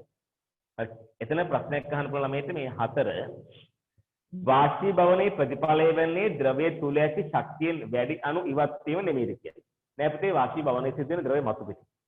හරි. ද්‍රවයේ මතු පිට තියෙන අණු තමයි යාබදන් වුණේ ශක්තිය අරගෙන හරි ඉවත් වෙලා යන්නේ. ඒ කියන්නේ ශක්තියෙන් වැඩි අණුනේ කියලා කියන්න ඕනේ නෑ. ශක්තියෙන් අඩු අණු වුණත් යාබද ඒ වලින් ශක්තිය අරගෙන පිට වෙලා යනවා. එහෙනම් ඔය කියන කතාව වැරදි. ද්‍රවයේ කොහේ ශක්තියෙන් වැඩි අණුවක් තියෙනවනම් එයා පිට වෙලා යන එකට අපිට කියන්න බෑ වාෂ්පීභවනය කියලා. 21 ස්කන්ධ දෙකක් තියෙනවා x y කියලා එක්කෙනෙක් මෙහෙම ප්‍රක්ෂේපණය කරනවා අනිත් එක්කෙනා නිකන් අතාරිනවා. මෙයා මෙහෙම ප්‍රක්ෂිප්තයක් විදියට එනවා. මෙයා මෙහෙම පොළොවට එනවා. ආරම්භයේදී දෙන්නගෙම චිරස් ප්‍රවේග බිඳුවයි. බිඳුවයි මෙයාගේ බිඳුවයි. මෙයා මෙතෙන් දෙනකොට අපි තුන් ප්‍රවේගය v කියලා. මෙයා මෙතෙන් දෙනකොට එයාට තියෙන පල්ලෙහාට v ප්‍රවේගයක්. මොකද එයාට බලපාන්නේ g මයි මේ පැත්තට. හරි. මේක u කියලා ගමු. සමච්චකේ au ඒ විදිහටම තියෙනවා. a කියන දීපු u ඒ විදිහටම තියෙනවා. පැහැදිලිද? මෙයාගේ විභව ශක්තිය අඩු වෙලා තියෙන mgh වලින් මෙයාගේ විභව ශක්තිය අඩු වෙලා තියෙන mgh වලින් මොකද ගුරුත්ව කේන්ද්‍රයේ පිහිටීම එකම විදිහට හරි පල්ලෙහා බහලා තියෙන නිසා. පළවෙනි එක x පොළොව මත ගැටෙන විට y පොළොවට හරි මුල් උසින් අර්ධයක උසක ඇත. වැරදි මේ දෙන්නටම තියෙන ආරම්භක සමාන ප්‍රවේග අවසාන ප්‍රවේග සමාන වෙන්නේ. ඒ හින්දා ඒ වගේ මේ දෙන්නට තියෙන g එහෙනම් දෙදෙනා එකවර පොළොවේ ගැටෙනවා. මේ දෙදෙනා එකවර පොළොවේ ගැටෙනවා. හරි. එකවර පොළවේ ගැටෙනවා. ඊළඟට x සහ y ගෙන් හානන විභව ශක්තිය සමානයි. හරි. x සහ y ගෙන් හානන විභව ශක්තිය සමානයි. ඇයි සමාන? දෙදෙනාගේ ගුරුත්ව කේන්ද්‍රවල විස්ථාපන සමානයි. ඒ හින්දා හානන විභව ශක්තිය සමානයි. ගුරුත්ව කේන්ද්‍රයේ සිරස් විස්ථාපන සමානයි. හානන විභව ශක්තිය සමානයි. මම දානවා ඔයගොල්ලන්ට බහුවන විවරණ ඒකේ පැහැදිලි කරලා තියලා ඇති. පොළවේ ගැටෙන විට x ගේ සිරස් සමතකය y ගේ සිරස් ප්‍රවේග සමතකයට සමාන වෙයි. හරි. මොකද සිරස් ප්‍රවේග සමතකය තීරණය කරන්නේ ආරම්භක ප්‍රවේගයයි බලපාන ත්වරණයයි. ආරම්භක ප්‍රවේග දෙක සමානයි. බලපාන ත්වරණ සමානයි. එහෙනම් සිරස් ප්‍රවේග දෙක අවසාන ප්‍රවේග දෙක සමානයි. හැබැයි චාලක ශක්තිය පැත්තෙන් ගත්තොත් මෙයාගේ අවසාන චාලක ශක්තිය භාගය mv වර්ගය, මෙයාගේ භාගය mv වර්ගය ධන භාගය mu වර්ගය. එයාගේ චාලක ශක්තිය වැඩි. මොකද යාට ආරම්භයේ චාලක ශක්තිය තිබ්බ හින්දා. එච්චර වෙනස. හරි. උත්තරේ B හා C. 22. u ප්‍රවේගයෙන් පැමිණෙන A වස්තුව නිශ්චල වශයෙන් B වස්තුව සමග පූර්ණ ප්‍රත්‍යක්ෂ ගැටේ. පූර්ණ ප්‍රත්‍යක්ෂ ගැටුමකදී සරසම ස්කන්ධ නම් තියෙන්නේ මතකද කිව්වා ප්‍රවේග හුවමාරු වෙනවා. ප්‍රවේග හුවමාරු වෙනවා. ඒ කියන්නේ u ප්‍රවේගයෙන් ඇවිල්ලා නිශ්චල ස්කන්ධයක් එක ගැටුණාම මොකද වෙන්නේ? මෙන්න තියෙනවා ගැටුමට පෙර.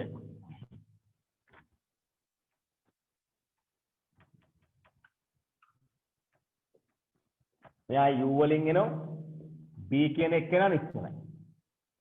සමාන ස්කන්ධ වෙන්න ඕනේ. මෙයා බිඳුවයි. පසු a කියන එක කෙනා නිශ්චලයි.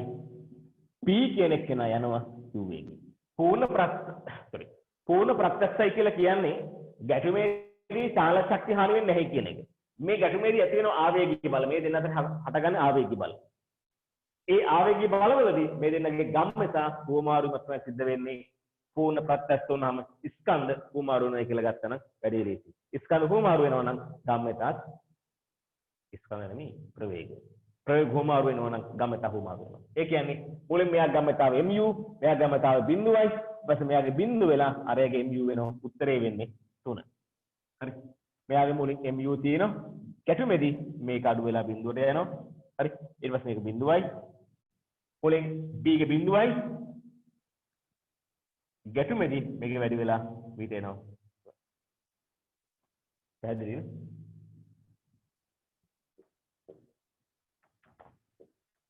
ගම්මතාව b.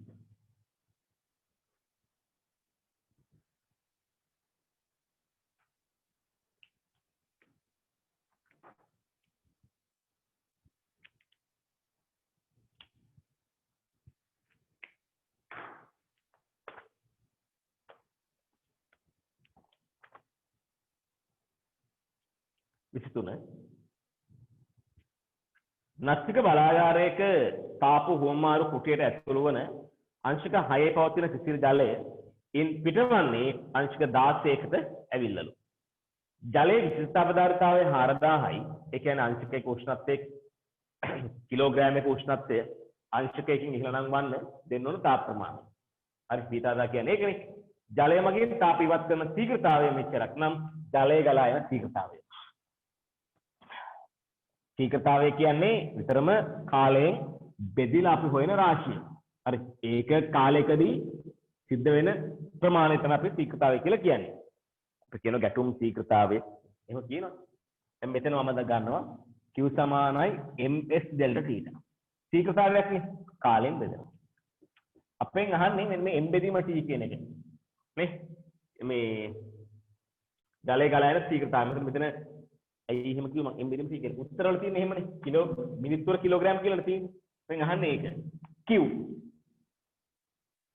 q බෙදීම t කියන්නේ මොකද්ද? ගත තාපය. මෙතන කියනවා තාපය ඉවත් කරන ශීඝ්‍රතාවය දෙනවා 9.6 වැඩි කිරීම 10.9යි. 10.9යි. ඒතර මිනිත්තු වලනේ එකයි. m බෙදීම t. s කියන්නේ 4000යි. උෂ්ණත්ව වෙනස අංශක 10යි. 6 ඉඳන් 16 යන්නේ. ඔන්න සුළු කරගන්න m බෙදීම t.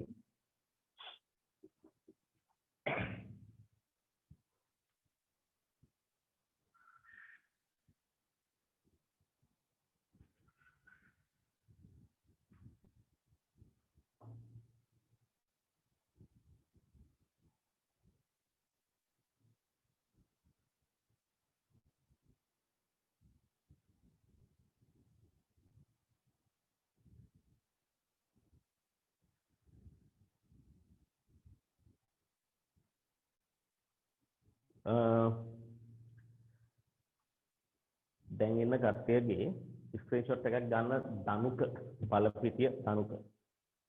ඔයා එවන්න මට ඒක. දැන් එවන්න ඕනේ නැහැ. හරි. ඔය අවස්ථා දෙකේදීම සහ පටන් ගන්නකොට සහ දැන් අවස්ථා දෙකේදී මෙතන නැති අය ගෲප් එකෙන් අයින් වෙයි. හරි. 24 සාම්මිතික පරීක්ෂණයකදී බීකර් එකේ ද්‍රවයක් නැටීමට පටන් ගැනීමට මොහොතකට පෙර උෂ්ණත්වය මිනිත්තු රාංශික 5කින් ඉහළ ගියාලු. හරි. මිනිත්තු 40ක් ගියාලු ද්‍රවය සම්පූර්ණයෙන්ම නැතා ඉවත් වෙන්න. අපෙන් අහනවා විශිෂ්ට තාපධාරිතාවයයි වාෂ්පීකරණයේ ගුප්ත තාපය අතර අනුපාතය. මෙහෙමද පුතේ. දැන් මේ භාජනය හරි භාජනයක් ඕනේ අපි හිතුවොත් නිකන් ඔය දෙන උෂ්ණත්වය වෙනස් වීමේ ශීඝ්‍රතාවයක් දැන් මෙහෙම උෂ්ණත්වය වැඩි වෙලා මෙන්න මෙතෙන්දී නටන්න පටන් ගන්නවා. අවස්ථා විපර්යාස සිද්ධ වෙනවා. වාෂ්ප උෂ්ණත්වය වැඩි වෙනවා. හරි. මෙන්න මේ කාලේ තමයි මිනිත්තු 40. හරි. මේක උෂ්ණත්වය මේක කාලය. හරි. මෙන්න මෙතන අනුක්‍රමණය මේ දැන් මේක ඒකාකාර වෙන්න පුළුවන් අපි දන්නේ කොහොමද කියන්නේ මේක ඒකාකාර කියලා නේද? ඔව්. හැබැයි කියන මෙන්න මෙතන අනුක්‍රමණය. ඒක කියන තීර බෙදීම T. ඕක දීලා තියෙනවා 5යි. මිනිත්තු අංශික 5යි. මං එහෙනම් හොයනවා තාපාංකයේදී මම පල්ලහ ලියන්න.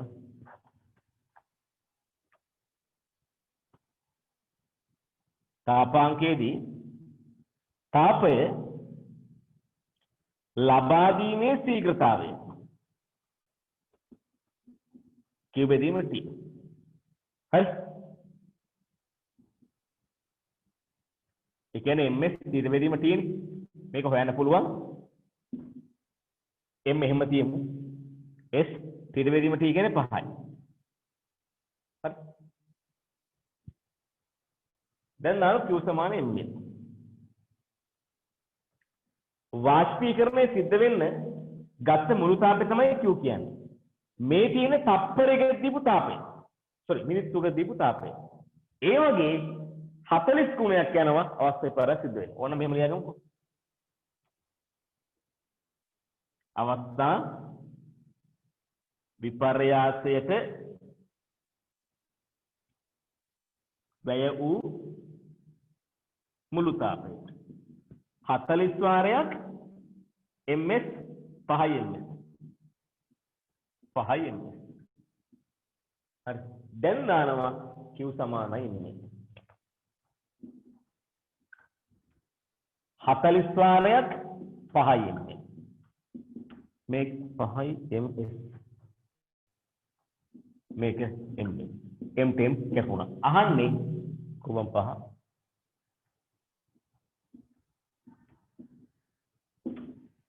අහන්නේ S බෙදීම L. ඒ කියන්නේ 1/200. මෙතන ඒකකයක් කරනවා නේද කෙල්විනයට කියලා. S කියන්නේ කෙල්විනට කිලෝග්‍රෑමයට ජූල් නේ. L කියන්නේ කිලෝග්‍රෑමයට ජූල් නේ. ඒතර කෙල්විනට කියලා ඒකකිකුත් කෙල්විනට අංශකය. හරි නේද? අපිට දෙනවා මෙන්න මෙතන උෂ්ණත්වය ඉහළ යාමේ ශීඝ්‍රතාවය. ඒක තමයි 5යි කියලා ගත්තේ. හරි. එතකොට මෙතන මිනිත්තු 40ක් ඉන්නවනේ. 40ම හරි. සබා ගන්න ඒකාකාර විදිහට සාපේක්ෂ කියලා ගන්න අපි හොයනවා මේ වෙලාවේදී. හරි. T1 කාලයේදී තාපයේ දීපු ශීඝ්‍රතාවය ලැබුණේ. මිනිත්තු වල දීපු තාප ප්‍රමාණය 5යි ms ප්‍රමාණය දුන්නා. එහෙනම් මිනිත්තු 40කදී ඒ වගේ හරි 40 ගුණයක් දීලා තියෙන මේ ගත්තේ අවස්ථා විපර්යාස කාලයට වැය වූ මුළු තාපය. අපි දැන් අවස්ථා විපර්යාසයේ ගුප්ත තාපය Q සමාන ml දාන්නේ ඕලෝ කාලෙත් කරා Q කියන්නේ මේ මේක අවස්ථා මුළු තාපය 40 වාරයක් 5යි ms හරි ml ඔන්න උත්තරේ.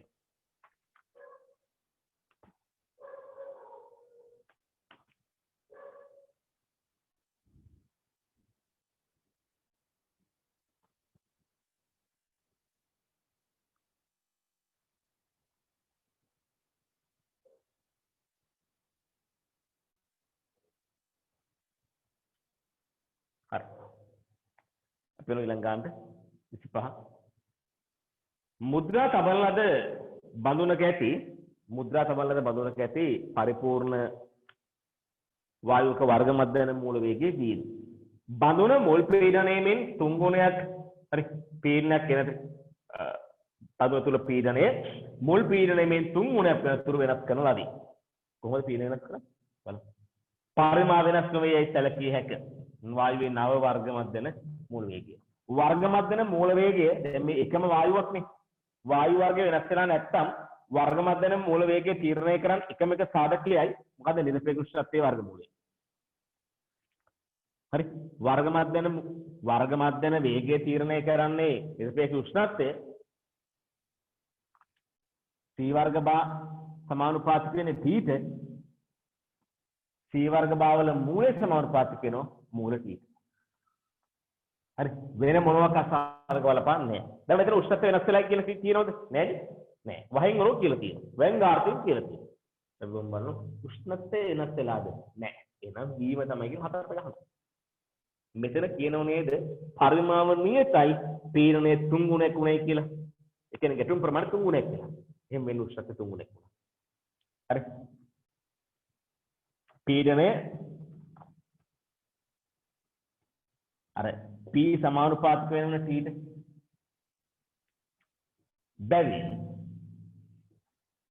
නිරපේක්ෂ උෂ්ණත්වය 3 ගුණයක් වී ඇත. එහෙනම් මුල් අවස්ථාවේ V සමානුපාතිකයි T ඊළඟට V2 සමානුපාතිකයි මූල 3යි T. හරි මේ දෙක බෙදුවහම එනවා V2 සමානයි මූල 3යි T කියලා. හරි ඔන්න උත්තර. ගාන හරියට කියලා තේරුම් ගන්න. මේකේ උෂ්ණත්වය වෙනස් වෙලා නැහැ කියලා කිව්වට වැංගාර්ථයෙන් කියලා තියෙන එක තමයි එතන තමයි අල්ලගන්න පොයින්ට් එක. හරි මේවත් ඔළුවේ නැත්තම් කිය බොහොම අවදානම්. හරි එහෙනම් උමනාවෙන් වැඩ කරන්න. අපි උපරිම වැඩ ප්‍රමාණයක් කෙටි කාලයක් තුල කරනවා. එහෙනම් අද පේපර් එක සම්පූර්ණ සාකච්ඡා කරා. මෙන්න මේ කාරණා ටික අහන්න. මම කිව්වා කලින් හැමෝගෙම MCQ උත්තර මට බදාදා වෙනකොට එවුවම ඇති කියලා. මම ඒක පොඩ්ඩක් වෙනස් කරනවා. හැමෝම Zoom එක කට් කරලා මට MCQ උත්තර ටික WhatsApp group එකට දාන්න ඕනේ. WhatsApp group එකට නෙමෙයි මට වෙනම දාන්න හැමෝම. group එකේ ඔයගොල්ලෝ message කරන්න බෑ. මට උත්තර ටික එවන්න හැමෝම. මෙතන හැමෝම ටික කට් කරන්න කලින් හරිත ස්ක්‍රීන් හරිත නේද? මට ස්ක්‍රීන්ෂොට් අරගෙන දෙන්න කට් කරන්න මොකටද කලින් සූදානම් ඉන්න එකට මේ ඒකින මට උත්තර ටික අනිවාර්යෙන් කට් කරලා හැමෝම එවන්න ඕනේ. ඒත් එක්ක මතක් කරන මේ කාරණා ටික මට බදාදර කලින් අනිවාර්යෙන්ම ඕගොල්ලෝගේ පිළිතුරු පත්‍ර ටික ඕනේ. බදාදර කලින් හරි මම ඔයගොල්ලෝගේ ගිය සුමාන පේපර් එකේ දැන් පළවෙනි පේපර් එකේ මම මාක්ස් දුන්නා টොප් 7 අපි දැම්මා. හරි කවුද හොඳම 7 දෙනා කියලා මේ පාරත් එහෙම දානොත් හෙට රෑ වෙනකොට උත්තර පත්‍ර ලකුණු කරලා ඔයගොල්ලන්ට බාර දෙන්න බලාපොරොත්තු වෙමින් ඉන්නවා. එහෙනම් අපිට 23 ඉස්කෝලේ පටන් ගත්තොත් ලබන මාසේ හම්බ වෙන්න පුළුවන් නමාර ආයතනයේදී ගෲප් ක්ලාස් ඊට සුමාන පටන් ගන්නවා. ඒ සුභාරංචියත් එක්ක අද වැඩේ නිමා කරනවා. හරි පේපර් එක කරන්න උපරිම කැපවීමෙන් වැඩ කරන්න පේපර් ක්ලාස් එකේ හිටියොත් හරි S එකට අඩු වෙනනම් එන්නේ. වැඩ කරොත් B එක A එකට යන්න පුළුවන්. නිකන් වාඩි වෙලා මේ මං කියන දේ අහන්න ඉතින් පුතේ S එකකින් හැවැත් ගන්න පුළුවන්. ඒ හින්දා අපි චිත්තට විශේෂ කරුණු හරි කියලා දෙනවා. ඒත් එක්කම හොඳ ගණන් ටිකක් ඉස්සරහට උඩ බලාගෙන පුළුවන්. ක්‍රමක්‍රමයෙන් ප්‍රශ්න හරි සංකීර්ණත්වයටපත් කරනවා. එහෙනම් ජය වේවා හැමෝටම. හරිත ස්ක්‍රීන්ෂොට් ගන්න. මට ඒක දාන්න. එහෙනම් හැමෝටම ජය වේවා. ප්‍රශ්න මුකුත් නැහැ නේ.